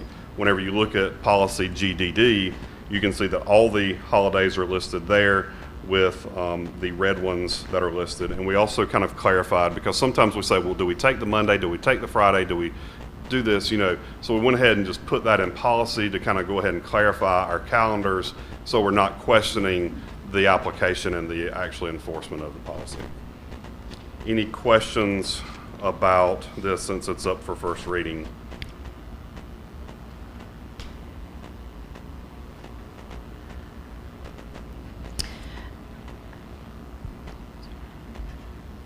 Okay, I see what you did. No, I don't have any questions. Okay. Thank All right. you. So we'll bring this one back next month for second reading and approval. Okay. Thank you. The next thing on the on the agenda is the 2022-23 district calendar. This calendar is developed jointly with Clennon, Lawrence 56. We, both districts, collected surveys from our staff. In Lawrence 55, we had 160 staff members reply to the survey. In Clennon, they had about the same, maybe a few more. We did in our calendar, Clennon did not include early release days for professional development. These are 3 days that we have put in the fall, because whenever you look at the calendar, there are actually no training days for staff beyond the first 5 yellow days, which are staff development work days. So we basically go the entire first semester not having time and access to our teachers to provide professional development. So we did want to go ahead and include 3 of those professional development early release days. That is a day that is only 2.5 hour early dismissal. We will provide lunch. They'll leave a little early. The light green days, we can only are allowed to have 3 half days, which is 3.5 hours early. Don't provide lunch. We have put those at the day of parent-teacher conference, the day before winter break, and the last day of school. This does finish our calendar if we do not have to use our makeup days, which we're pretty sure we will not because we're still allowed to use e-learning, but that will put us finishing before Memorial Day in May. The only thing that is after that day would be a teacher work day. Okay, this one will need board approval. Do you have any questions about this calendar?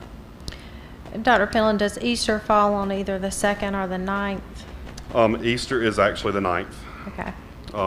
Our tentative calendar that we sent out for feedback actually had spring break the week, a week later. A lot of people requested Good Friday off in their feedback. There also was a request for the Masters is the first week of April, and so we did take our information under consideration based on the feedback. We did also have some feedback that they did want some professional development in the first semester.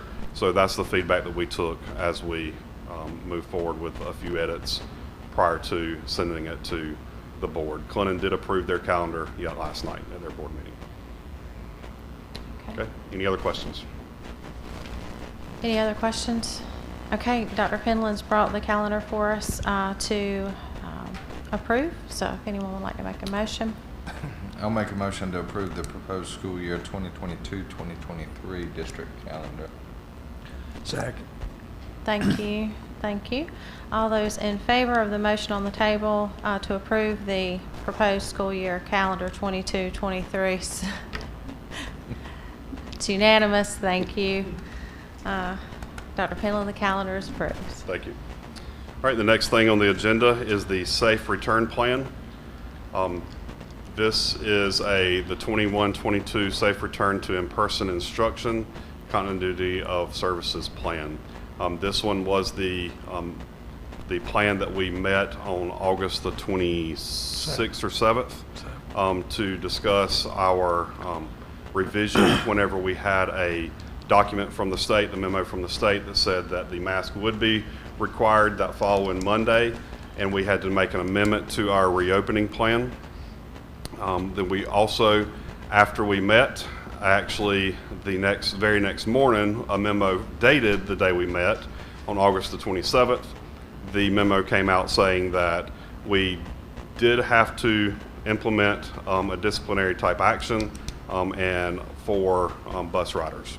So looking at the two memos, you can see on August the 26th, the statement said, if a student boards a bus without a face covering, bus drivers should offer the student a face covering. However, no student should be denied transportation for failing to adhere to the CDC order. That was on the 26th. That's what we met on. That's what we created our opening return to school plan on. The very next day, that memo changed. The memo now states, and stated the next day, if a student boards a bus without a face covering, bus drivers should offer a student a face covering. School districts shall implement disciplinary measures designed to enforce this requirement, including but not limited to suspending a student from riding a bus. However, no student should be placed in an unsafe situation as a result of attempting to board a bus without a face covering. Basically saying we cannot leave a student at a bus stop if they don't have a mask on, that they would be left in a situation there. I did survey our principals and assistant principals and came up with some data that they are currently only receiving 0 to 2 bus referrals per week at each school. That they're receiving that data there. They're seeing that most of the cases are not elevating to a referral at those buses. They do know that there's some kind of consistency implementation of the requirement in some of the buses. I've talked to Jeff today, and he has talked about the level of pressure he feels and gets for implementing a mandate when we know across the state that at one school district, when they tried to not implement the face coverings at the beginning of the school year of last year, that they were threatened to be taking their fleet. You know, and whenever he's looking at trying to transport about 2,000 kids per day, you know, are we going to, he doesn't want to lose that opportunity for 2,000 kids to get to school. And so he's trying to implement this second policy here. We did want to also,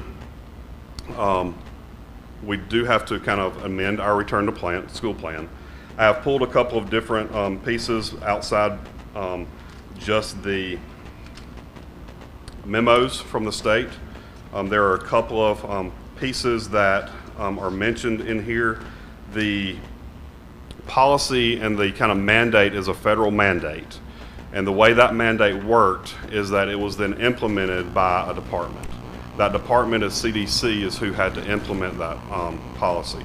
And so the policy that of the executive order had to go into the CDC, and then their enforcement is called the requirement for face masks on public transportation, conveyances, and at transportation hubs. So if you read the executive order, you will not see schools explicitly mentioned.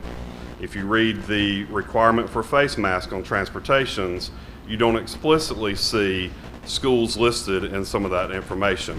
But where you do see it is the implementation of their FAQs. And so their FAQ does include which public transportation conveyances does the order apply to and in which areas. The order applies to all transportation conveyances traveling into the United States, for example, arriving from a foreign country or within the United States, including within the United States or territories or traveling between. This includes school buses. The order also applies to all conveyances leaving the United States until they arrive at a foreign destination. So in their FAQs is where they explicitly say that this is the policy that kind of mandates us to adhere to the buses. So whenever we're looking at this, we have the opportunity not to require masks in our buildings. So we have, and every day in the building, pretty much 100% of the time, we're not requiring masks.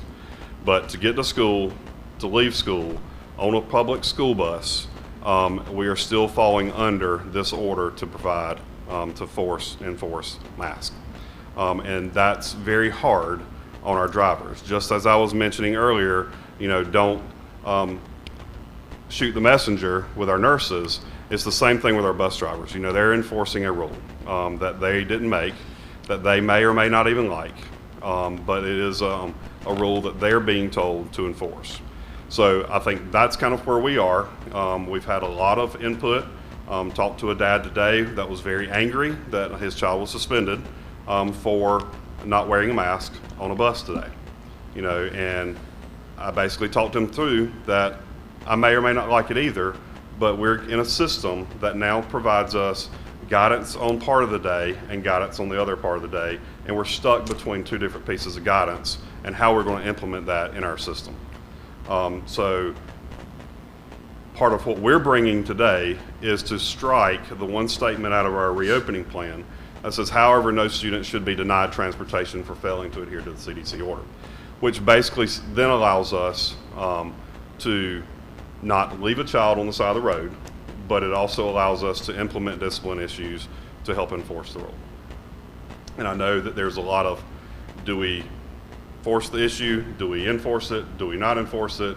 Do we risk the possibility of losing our fleet? I don't know. That's where we are. That's what we have to enforce. That's what I will stress and talk through with any parent that calls. You can fuss at me, cuss at me, whatever, I'll take it, and I'll tell you the rules that we're under and how we need to adhere. So questions about that?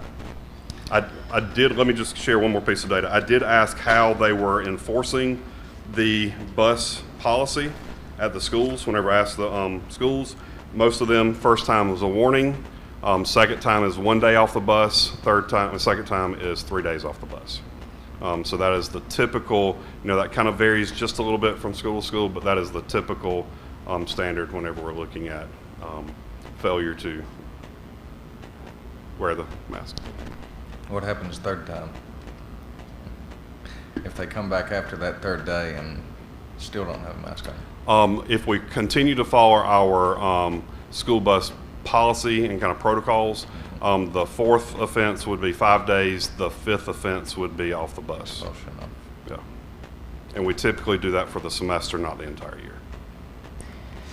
So I've just got a couple of things. One, just like in our policies, the policy says what the policy says. We don't have a list of FAQs that outline or describe what the policy is supposed to say or supposed to mean. So I feel like we're kind of in an awkward situation because it doesn't sound like, based on the two documents that you read, doesn't say school buses. They kind of add that on later, like an afterthought. Like, oh yeah, let's get the school buses too. The other question that I have is for the students that are being suspended from the buses. How many of those students are actually getting to school by a parent or a friend versus having to miss school? I do not have that data with me, but I can ask. Okay. Because I don't think we should deny our kids a ride to school. And I would like to see that there were a different disciplinary action that could be taken, that they would still feel the consequences of not following the rule, but it wouldn't be that you can't come to school today. Your parents are already at work, and now you have to stay home because you wouldn't put a mask on. Well, what would that be then? I don't know, whether it be lunch detention, in-school suspension, some sort of disciplinary action that takes place once they get to the school building. I just hate to see the kids not get to school. So. Madam Chair, if I may, I will say that there's been some conversations with other parents whose students are suspended off the bus for other reasons that may also be a safety reason. And so they have that same argument as well. So I would just think that we would need to be consistent across the board. So if there's a student that's turned around in their seat and they have gone through the process and they're suspended off the bus, they are in that same situation with not having the right to school. So we would definitely need to look at it across the board to make sure that we are being consistent. I think with the wording being for the masks, that relieves that argument there. That's for a completely different issue. This is solely just based off of the mask policies that we have put in place, or that the South Carolina Department of Education has put in place. And I can also, that I didn't include earlier, we have also received complaints on the other side, is that I'm sending my child wearing a mask. I want them to stay protected, but nobody else on the buses are, wearing the mask. So, I mean, I don't hear nearly as many of those as I do about not wearing a mask. But there are a few that are out there that also worry the opposite side of the protection.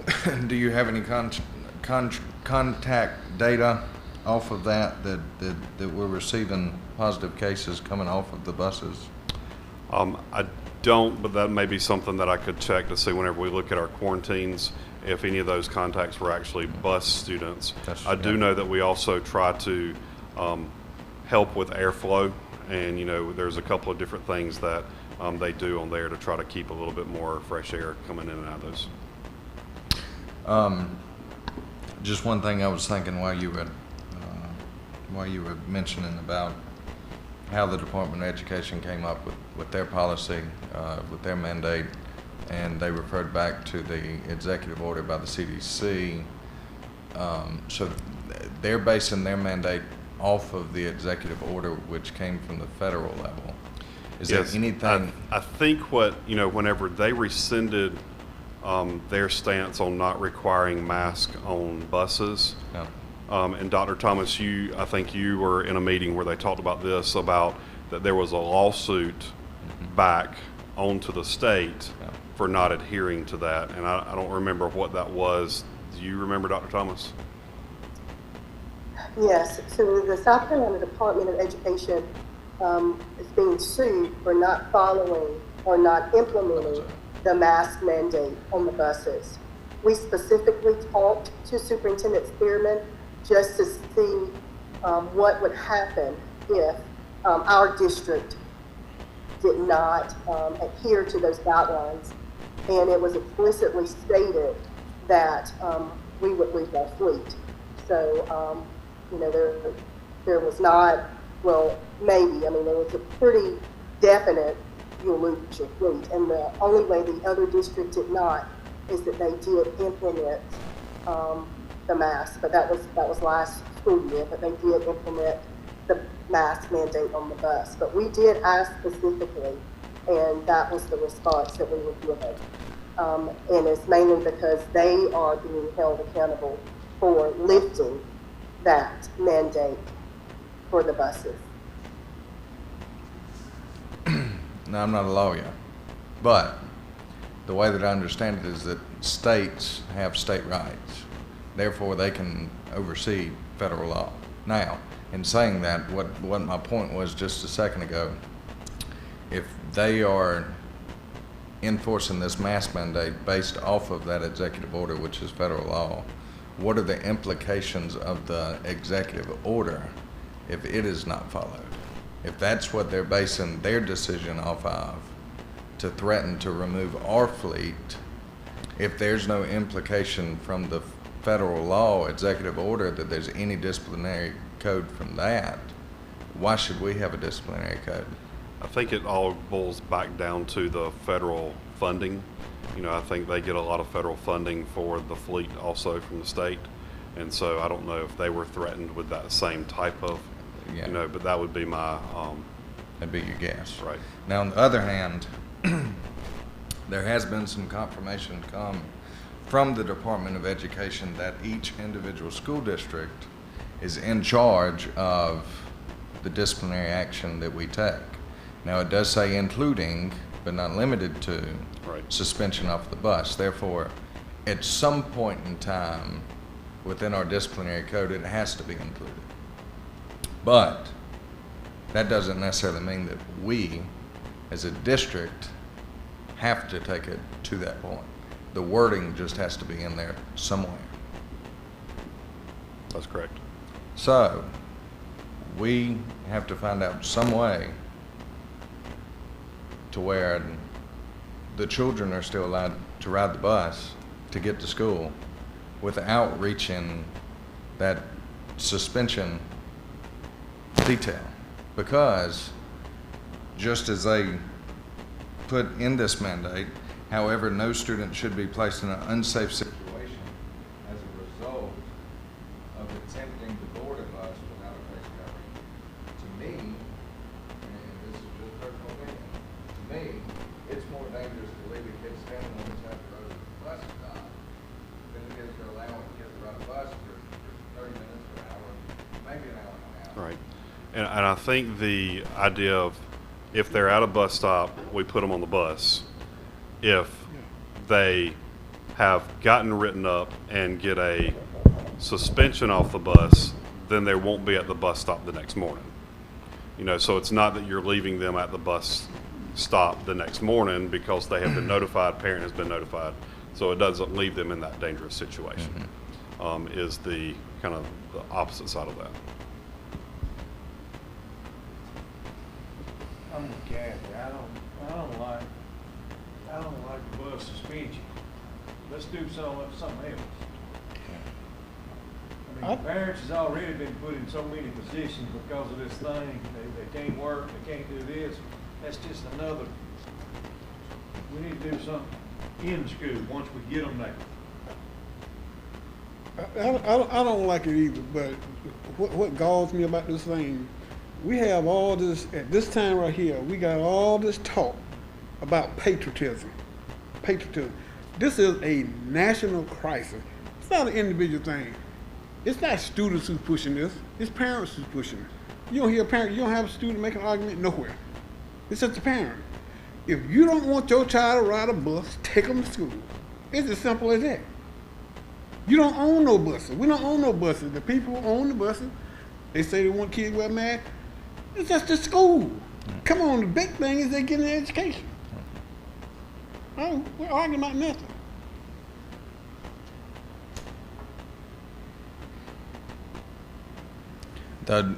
And I'm just playing devil's advocate. This isn't me talking. It's just devil's advocate. That can come from either side of the line. You know, that's you could argue that fact that if you want your kid to wear a mask and don't want them on a bus with students without a mask, take your own child to school. Just as you can say, if you don't want your kid to wear a mask and have to adhere to this mandate, take your child to school. So there's an argument on both sides on that, and that's what you're going to get. Now, personally, and I understand what Jody's saying, the students that have been suspended off of the bus, they've received a write-up, but have gone to the bus stop the next day, even though they knew that they were suspended. I've talked to a couple of different parents who do not have a mode of transportation at all. in further conversation, they don't have internet either. So that kid is stuck at home with nothing. Now, if I'm still aware, we do still offer hotspots, correct? Yes, we have a few now, yes. So, you know, that's an option there. However, our first and foremost as a school district is to provide education for children. Safety comes secondly. So it is our duty to make sure that students are provided education first and foremost, above everything else.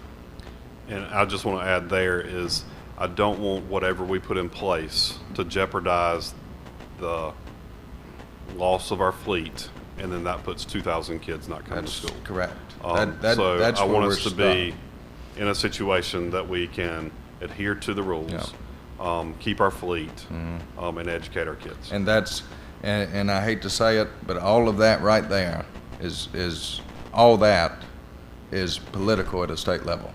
The state legislature came out with a proviso that kept the schools from implementing mask mandates because of patriotism and liberty. So the Department of Education's response to that was, we'll make a mandate on the buses because y'all did not include that in the proviso, but yet they turned around and did the same thing that the state legislature did by saying that if you don't adhere to our stuff, we're going to take your buses as well. So this fight is not at a local level. This fight is at a state level, and they're using children as pawns to fight this fight against the state legislature, and it's ridiculous. That's my point. Yeah, It's not the it kids is. who fighting, it's adults who fighting. I know. It's ridiculous. I agree with you, But I mean, 110%. if we feel that way about it, and we're sitting here and we say if we don't like the policy, we got a 7-member board. You know, everybody has got education. You mean tell we can't get together and figure it out? Well, what's Maybe we're not our smart as we thought we were. compromise? What can our compromise be? I know that, I guess right now, Dr. Penland, so the drivers are told to offer the student a mask. If they refuse the mask at that point in time, then what? They're told to get off the bus? If they are at a school bus stop, they're still allowed to get on the bus. Okay. They're supposed to be allowed to still get on the bus, and they will then be written up for failure to wear the mask, and then it goes to the school district, the schools, to implement the discipline. And then if they're at their home, they're told to get off the bus? If Are there's they somebody not? at home, if they're not left at the bus stop, we're trying to provide the transportation as much as possible without the refusal. Some bus drivers had gotten to the point to where I gave you a mask yesterday, in their frugal mindset, I don't want to have to give you a mask every single day, bring you mask. So in trying to save money for the district and not go through the mask supply, but we have now said if they don't have a mask, give them a mask. Morning, afternoon. So we're giving some kids 2 masks a day because they're chunking it in that, but that's what we have ESSER funds for. That's what the state's sending us masks for. Well, they're only saying these things are good for 3 or 4 hours anyway, so what difference does that make? Yeah, which, they wear it for 30 minutes, put it in their pocket for the rest of the day and wear it at home. Are we as a district spending money on these masks? We are spending ESSER funds on that. We cannot spend state money, but we can spend ESSER funds. The State Department of Education has said that they would supply the masks. They have given 2 to 3 cases to Jeff in the transportation office, but they said their supply was not. What, so sad, too bad, yeah. I've got, yeah. We're literally going through 50 to 75 masks every day in the afternoon at most of our schools. Tell them to send us the mask and we'll work a little harder to implement their mandate. You can't mandate it and state that you'll supply the materials needed in order to enforce the mandate, and then not even do that. How are you supposed to enforce a mandate when you're not given the materials to do so, when it's been stated that you will be given the materials to do so? And I think part of that is because they know we have our ESSER funds and that we have pots of money allocated for that purpose. We do, I did reach out to Mr. Stevens today and talk to him a little bit about if we did get to the point that we were changing our kind of discipline code for buses. His fear was that it would not be enforced at the school level. That, if you have 50 kids from a school that don't wear a mask, and you have 50 write-ups, you have 50 kids in ISS. Most of our schools don't have ISS right now because we're pulling those people for subs. And so what's the discipline side of that? That's his fear. I told him that we would talk about it, but if that's a different route that we're going, we'll figure that out and have to implement something at the school level if the discipline changes based on the warning 135. Well, what is our compromise? The kid doesn't have a mask. You allow them on the bus. You go to school. They get a write-up. I don't know if one person's making all those phone calls to parents, if there's certain administrators that are making those calls to parents, but what if there's a grace period? And I would think that we would be beyond it now because we started this, on the 31st. We're a few weeks into September. We have now. a few we're kids almost that into are at the October. three days off already. So I feel like, I almost feel like we should have passed the point where we're actually getting students that we know are going to refuse to wear the mask because we've kind of been through a few weeks of the cycle. Right. So I guess I'm just looking for the compromise to not leave a kid on the side of the road, get them to school, and have an administrator that has a relationship with that parent, or a teacher that has a relationship with that parent, someone that can talk to them and say, okay, look, we're going to let your kid on the bus tomorrow, but please, just to make things work, to make sure we're following the rules that we don't have any control over, just allow your kid to wear a mask for the 30-minute bus ride or the 45-minute bus ride. Have more of a conversation with parents, because I think that's what some of the parents that are vehemently opposed, I think they would be more likely to be accommodating with a conversation versus just saying, okay, your kid's suspended off the bus for 3 days.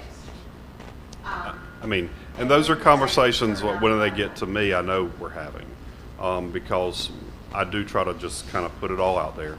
I don't hide anything. It is what the rules that we're under, the two different systems that we're under requiring or not requiring masks. And it does put our bus drivers, it puts Jeff in a very hard situation of trying to adhere to the rules that they've been asked to adhere to, that we have people still refusing, and even some parents that are telling their kids not to wear. And so I try to have those conversations to say it's not something that we're trying to take away your rights as a parent or that, but it's the rules that we're under to. Okay. Yes, I would just like to add, just for clarification purposes, that all of our bus drivers have been informed that they're not to be seated at the bus stop. So that is not an issue, because if it has happened, it has been from a personnel standpoint. So that is a practice that we are encouraging as far as students being at the bus stop. As well as, I just wanted to reiterate that in regular, our goal is to educate the students, but I just want to reiterate the fact that, we do have 2,000 students who ride with us, and I don't want to put our district and our community in jeopardy of losing that fly with that privilege. So just want to say to the clear that we're not allowing or condoning the bus drivers to meet the students at the bus stop. That indeed they are allowed to get on, and I do know that our administrators, we don't just follow and say the child is suspended, but there are those conversations, just kind of explaining and trying to be with the parents as well, to try to get them to see, just like you said, Madam Chair, to have that relationship. If you could just do it for this short period of time. So I have not received any feedback that the administrators have just been very callous with their response to parents if your child is just suspended without trying to have that conversation with them to encourage them to follow the rules.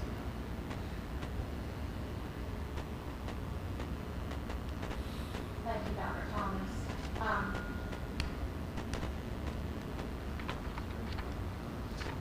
So I think what I'm hearing is that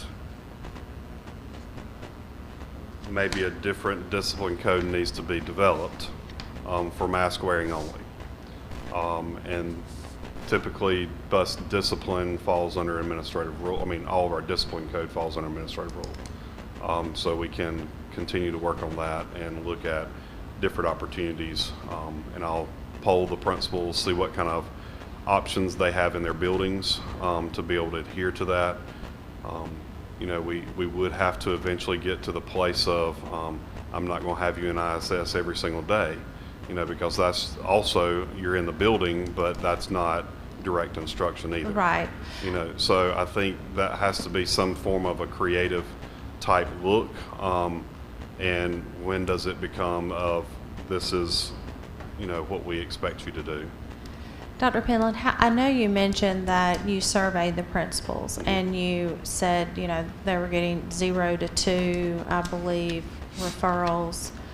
How many students are we, because I feel like this might be more of an issue at the high school level, how many students are we talking here that have been suspended from the bus for not wearing a mask?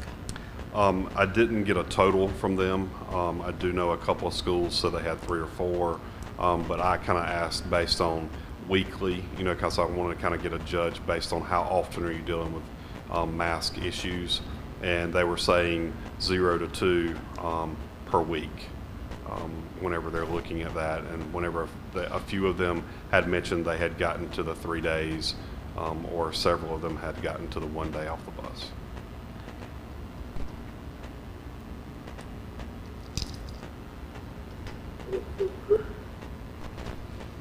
But we're also on day 30, 35, something like that. Right.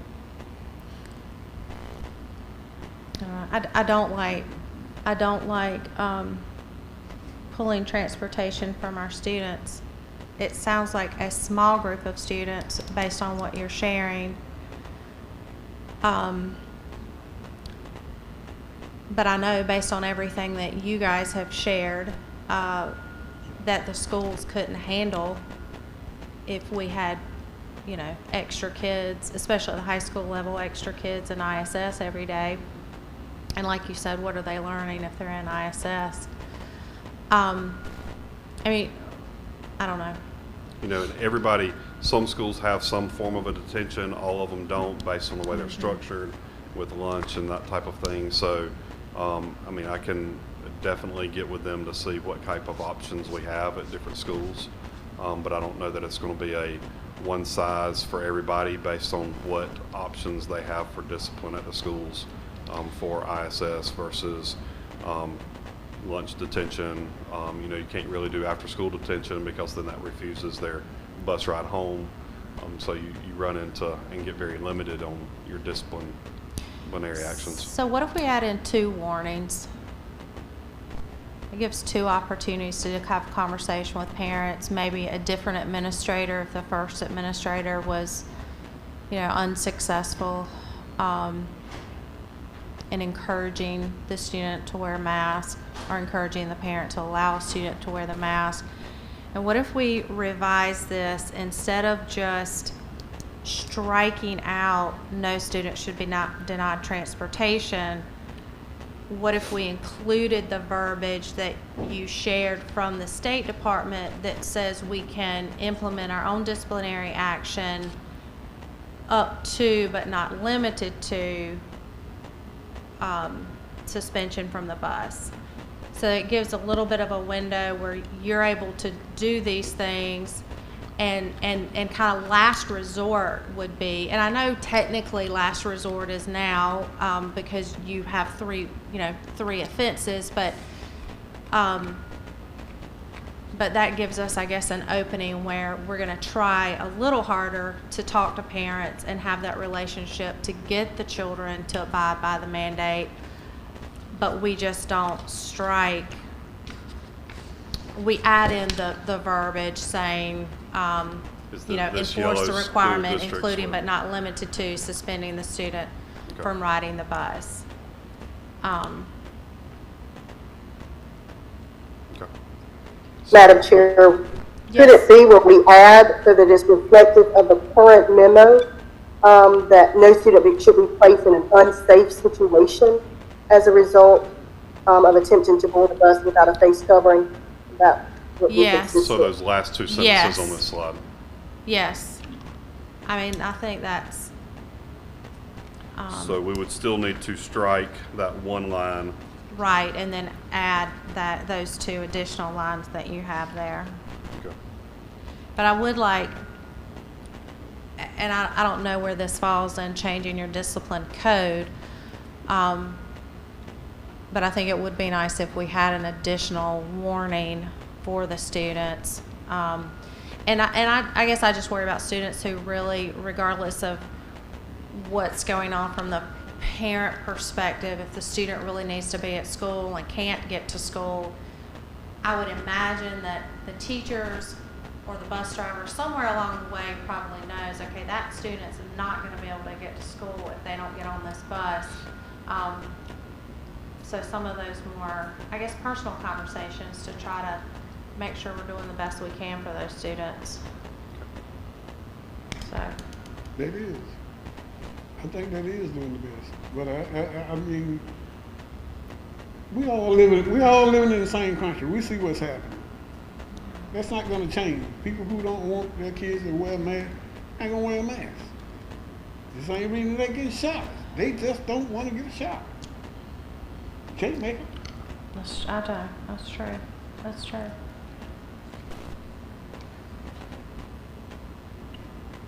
So, Dr. Penland, in light of this, would we, I feel like my mic got really loud there.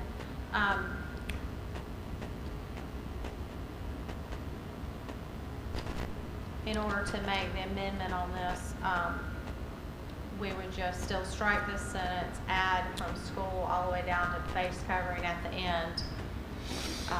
And then if you'll allow me just to work with Mr. Stevens and the principals to come up with a modified Yes. disciplinary action process. Yes, yes. I'll do that. Okay. Okay. Does this need a motion and a vote? Yes, ma'am. So does that mean at this time we will not be doing any discipline until we figure that out? We will still need the write-ups from the school. Just for documentation And purposes. we'll, Yeah. I'll try to work with them throughout the rest of this week and have something by Monday.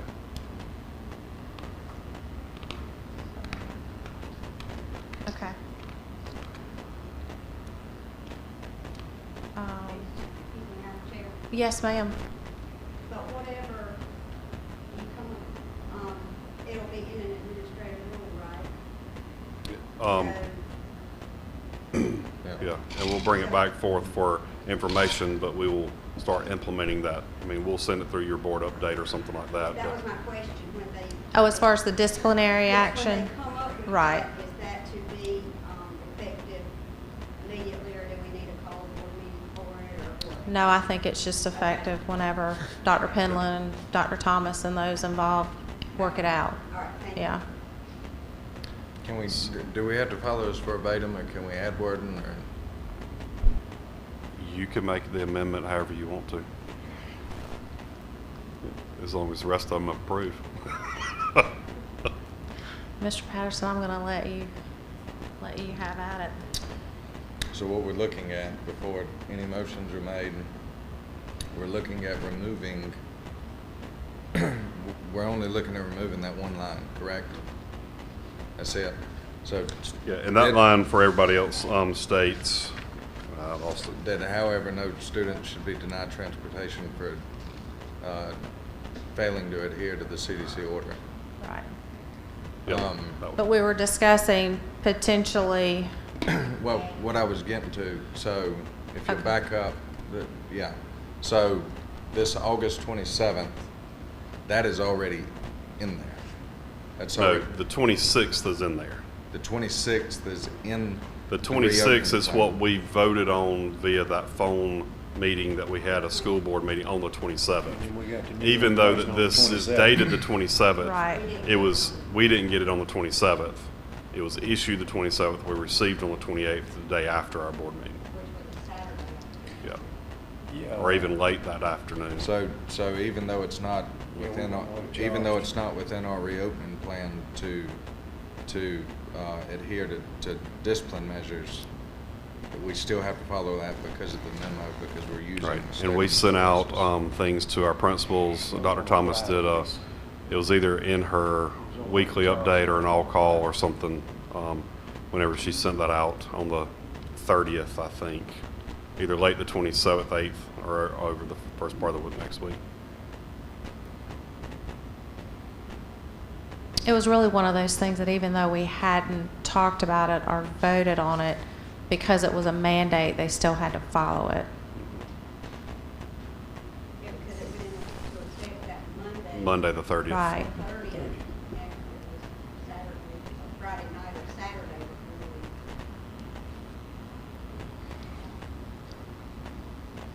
we. So you had talked about certain words. Were you still starting at like Lawrence 55 will implement or shall implement?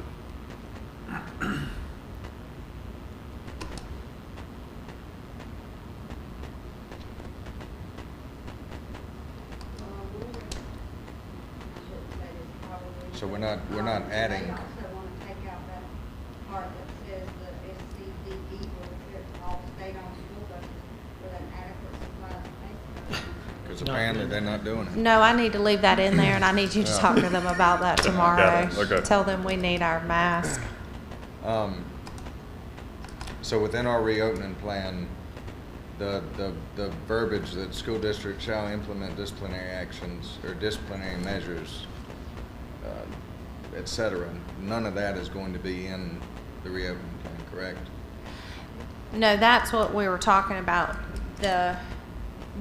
Honestly, if the State Department had communicated effectively, they would have sent all this information at one time, okay? And then we would have had one phone call and this would have all been already done.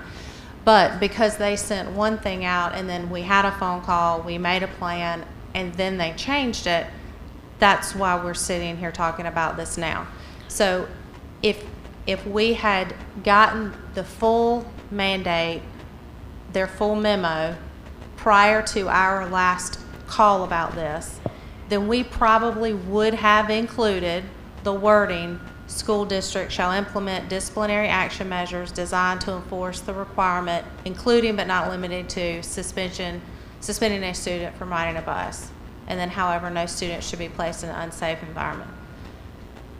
So I feel like that would have been in our plan if the State Department has sent out the communication all at one time to start with. So our initial, what we were bringing to you is just to strike the one line and not add anything from the memo.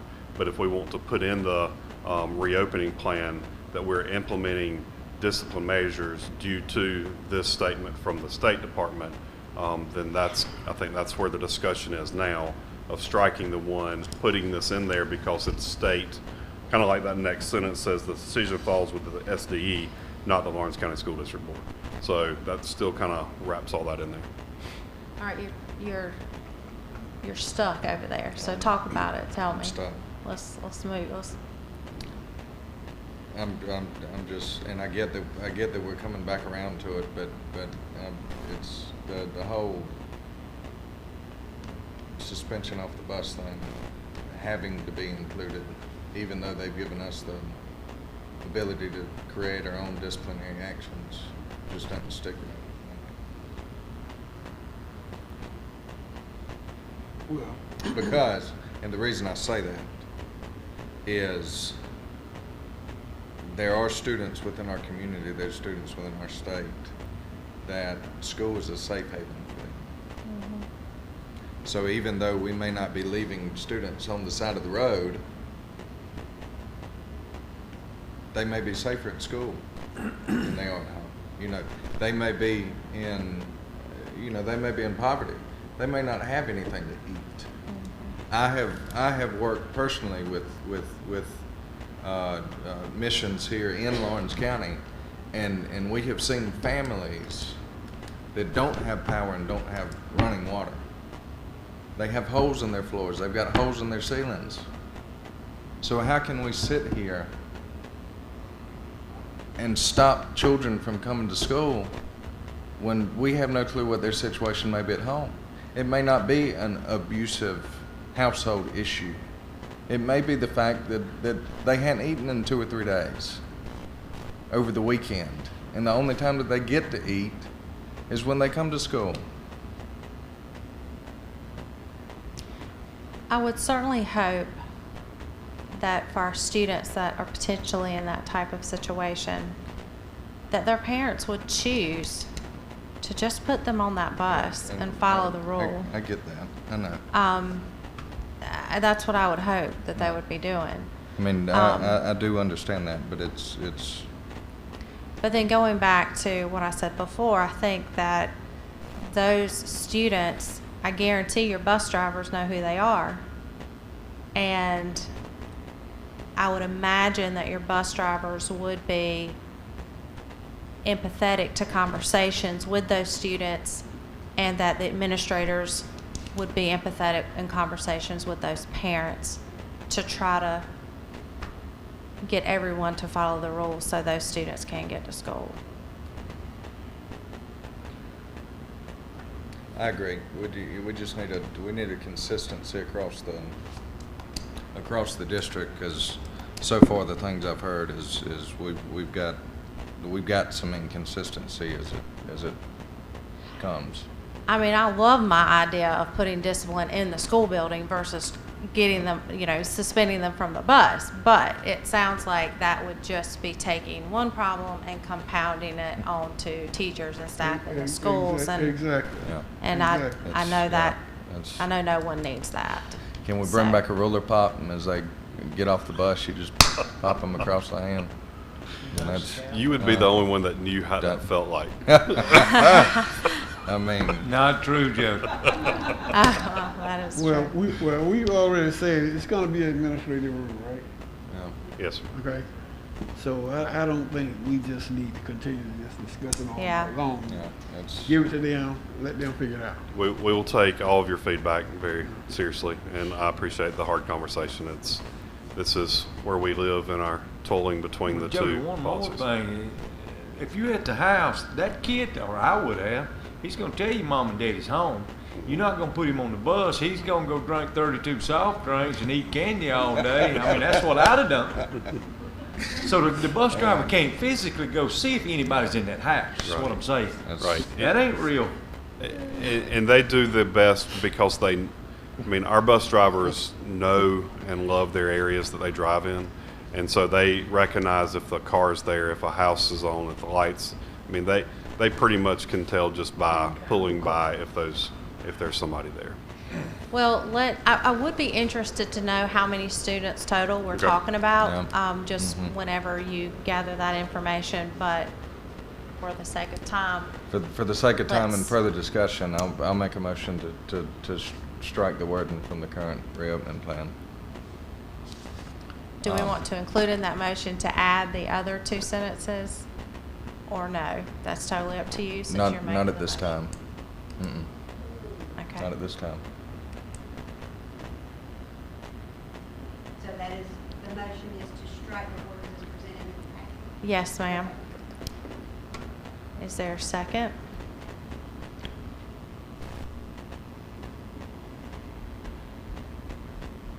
Why are we not putting in the other 2 lines?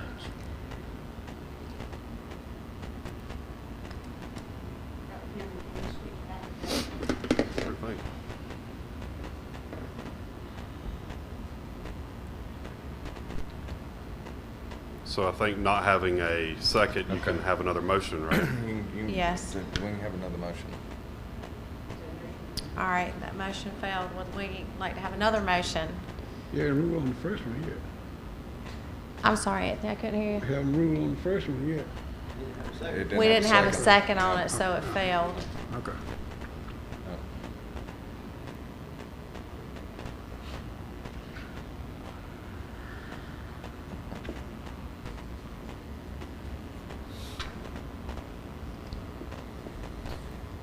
So without a motion, it would state that, however, no student would be denied transportation for failing to adhere to the CDC order. But knowing that we still have to adhere to the memos sent out by the state. Well, So that line, I'm so not that sentence good is going to with that. stay in? Well, I mean, that would be if no motion was made. Yep, because that motion failed. The motion made, so. Okay, would anybody like to make another motion, even if it's the same motion? I mean, somebody could still second that one. I would think. They can't? You could make okay. the motion again.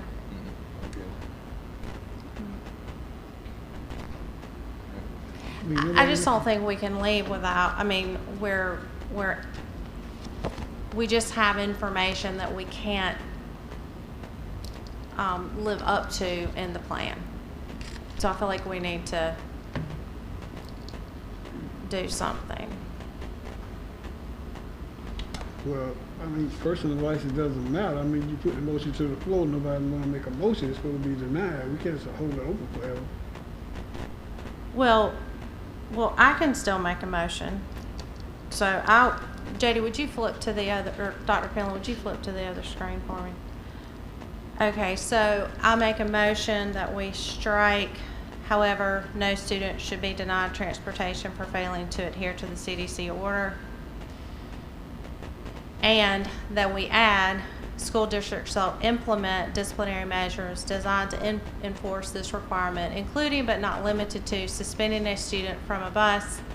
However, no student should be placed in an unsafe situation as a result of attempting to board the bus without a face covering. I also want to add into that additional, coming up with the word, that additional disciplinary actions will be reviewed by the district office and the principals to make sure that we're accommodating all of our students. I can live with that. So in order to be able to vote on that motion, we would need a second. Second. Thank you, Mr. Hughes. All those in favor of the motion that I just stated, please raise your hand. All those opposed? So we have 2 in favor and 3 opposed. So unfortunately, here we sit, Dr. Penland. Okay. So it'll stay as is in the plan. and maybe if we can get those conversations going from a disciplinary action and then come back and have this conversation again, our plan can match our reality. Okay. Seriously, thank you all. It was a hard conversation. Thank you.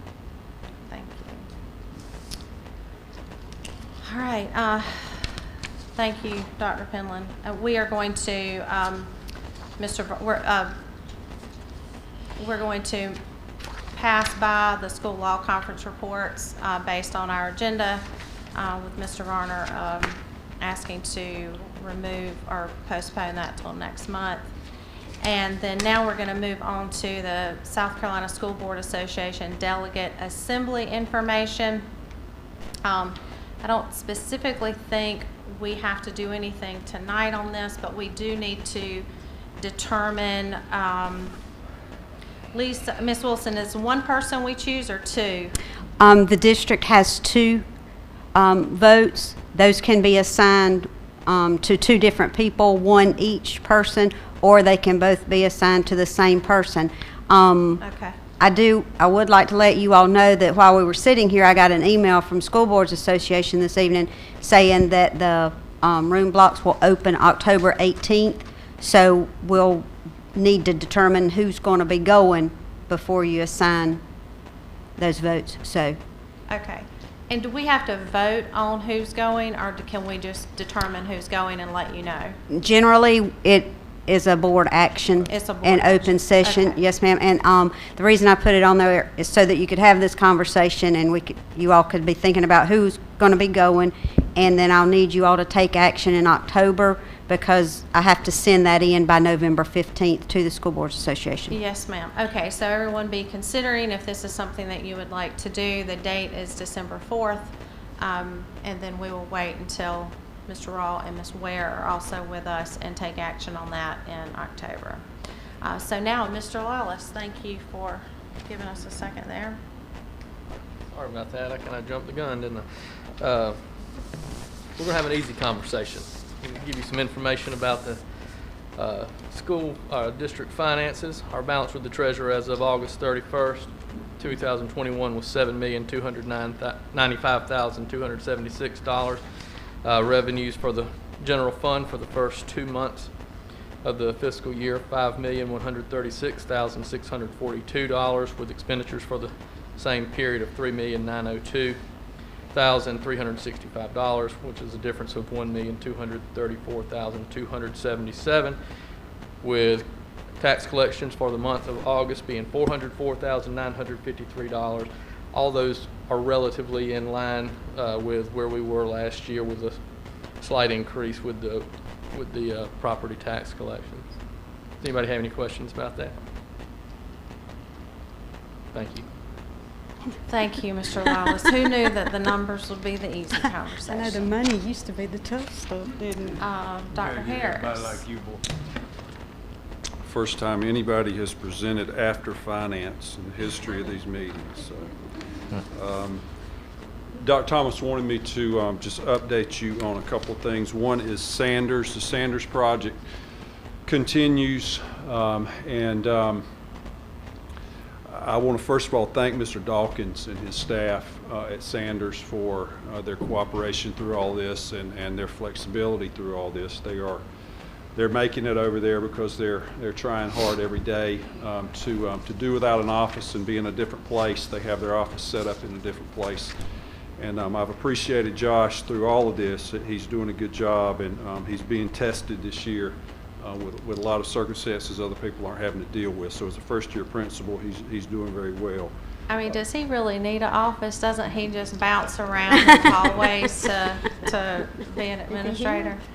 Yeah, he really has a little office, but we're going to get him a better office, and I'm going to get to the good part of this in just a second. But we are waiting. We've had to wait a long time for 2 inspections. One was a third-party inspection we did with a group called BLE, who we used when we were renovating out at the high school a couple of years ago. They did a good job for us out there.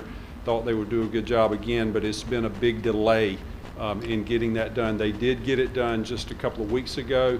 They brought back a pretty long punch list from that, and we had to go through and fix several things, and that has been done. Now we're waiting on the big inspection, and that is the Office of School Facilities who has to come in, and so we're just waiting.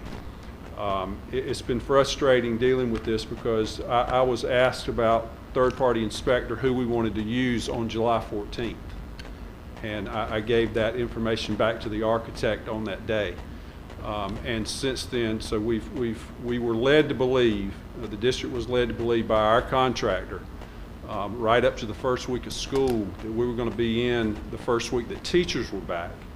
And then it was the first week of students. And then we hit a big roadblock with our contractor, and everything just kind of went offline. There was a period of time where we didn't have a contractor at the school for a couple of weeks, and that still is unclear as to why that happened. I don't know if he was waiting on BLE to do the inspection or BLE was waiting on him.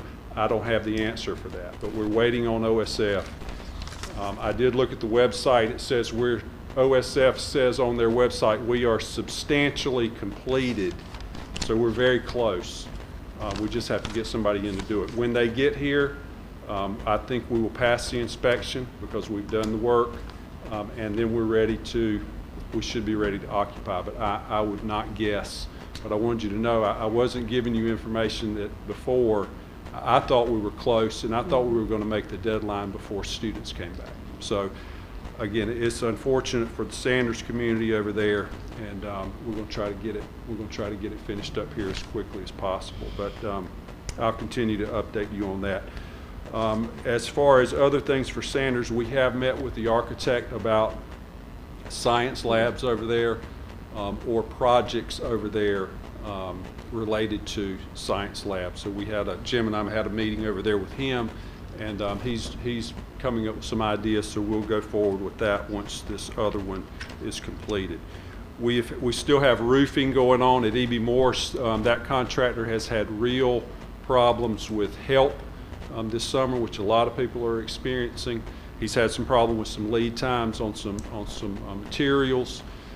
They do a good job, and also weather has gotten in the way a little bit. But I do know, I think Dr. Bailey could agree with this, that we don't have any distractions over there. The work that they're doing up top right now is not heavy work. It's not loud work. It's kind of finishing things up, so they're very close. Getting the smell. No, not really. I've heard of it. Is that right? I have not heard that. First-hand account, thank you. Okay, I have not heard that, but anyway, I didn't. The rooms are shut up. Okay, I was told by the contractor there that we would not have that type of issue, so I'll have to ask him about that one. We do have a new roofing plan, a plan that we did through a group called Building Management Consultants. So we have a plan I can share with you guys if you want, and it gives us all of our buildings. We went through this summer, looked at all the roofs on all of our buildings, including this building, and we have timelines for replacing those roofs. Recommendations for actions on the roof, whether we need to do some minor work or if we need replacement, that type thing, when that action should take place, and the cost. And the cost is kind of staggering when you look at our capital funds and what we have every year, and what it would cost us just in the area of roofing to do the work that we need to do. But we do have that roofing plan. It's brand new. And it's a good plan, and I will share that with you sometime soon. Dr. Harris, yes. Excuse me, we have sent that Okay. to the trustees when you sent it to me the other week. Okay, good. The capital need, Dr. Thomas asked me to look into putting together a capital needs plan, and I have contacted a consultant, MBM Consultants out of Simpsonville. We're going to start with that. They've asked us for some parameters. So what we think we need in terms of a capital plan, and so we'll be getting together to try to put that together so we can talk with them again. Right now, some of the big things in our district, LED. We're going to have our LED project in 4 schools starting in January, and we need to do something in all the other schools once that is complete. So LED would be something big for us. HVAC, and luckily we have our maintenance department is made up of almost all HVAC guys, and they know what we have, what we need to replace. We could probably do that part in-house and without a problem. Our roofing is already done, and then we've also started talking with principals about where we are in terms of capacity right now in our buildings and what we need to look at as a district down the road in terms of building and renovation. So I know, and that's when we start talking money that we just don't have on hand in a given year. So we would have to do something big for things like that. But we need to know. I know a lot of things about our buildings and what we need, and our principals know a lot of things, but we need to have somebody from outside come in and take a look at it with us as well and put together a plan, so that we're in the beginning stages of doing that. Any questions for me about this? No, thank you. Okay, thank you. Anyone else? Do y'all have questions? Sorry. Thank you, Dr. Harris. Okay, now, Ms. Wilson, do we have anyone for public participation? No, ma'am. Thank you. We will move on. Now we need executive session. We'll need a motion to go into executive session. I'll make a motion to enter executive session. Second. All those in favor? It's unanimous. We will now go into executive session.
Please. Gotta call us out like that. Well, somebody stole my gavel. That's okay. Okay, we're going to call the meeting back to order, and we do have one item from executive session that we need to take board action on, if someone would like to make a motion.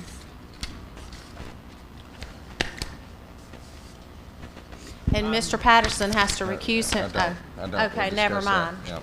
We worked that out. Okay, thank you. I'll make a motion to approve the sale of a parcel of real property on Bryson Drive consisting of approximately 1.97 acres. I'll second. All those in favor of the motion to approve the sale of a parcel of property on Bryson Drive? Oh, that's unanimous. The motion passes. Now we need a motion to adjourn. I so move. Thank you. Thank you. All in favor? Adjourn. Dr. Thomas?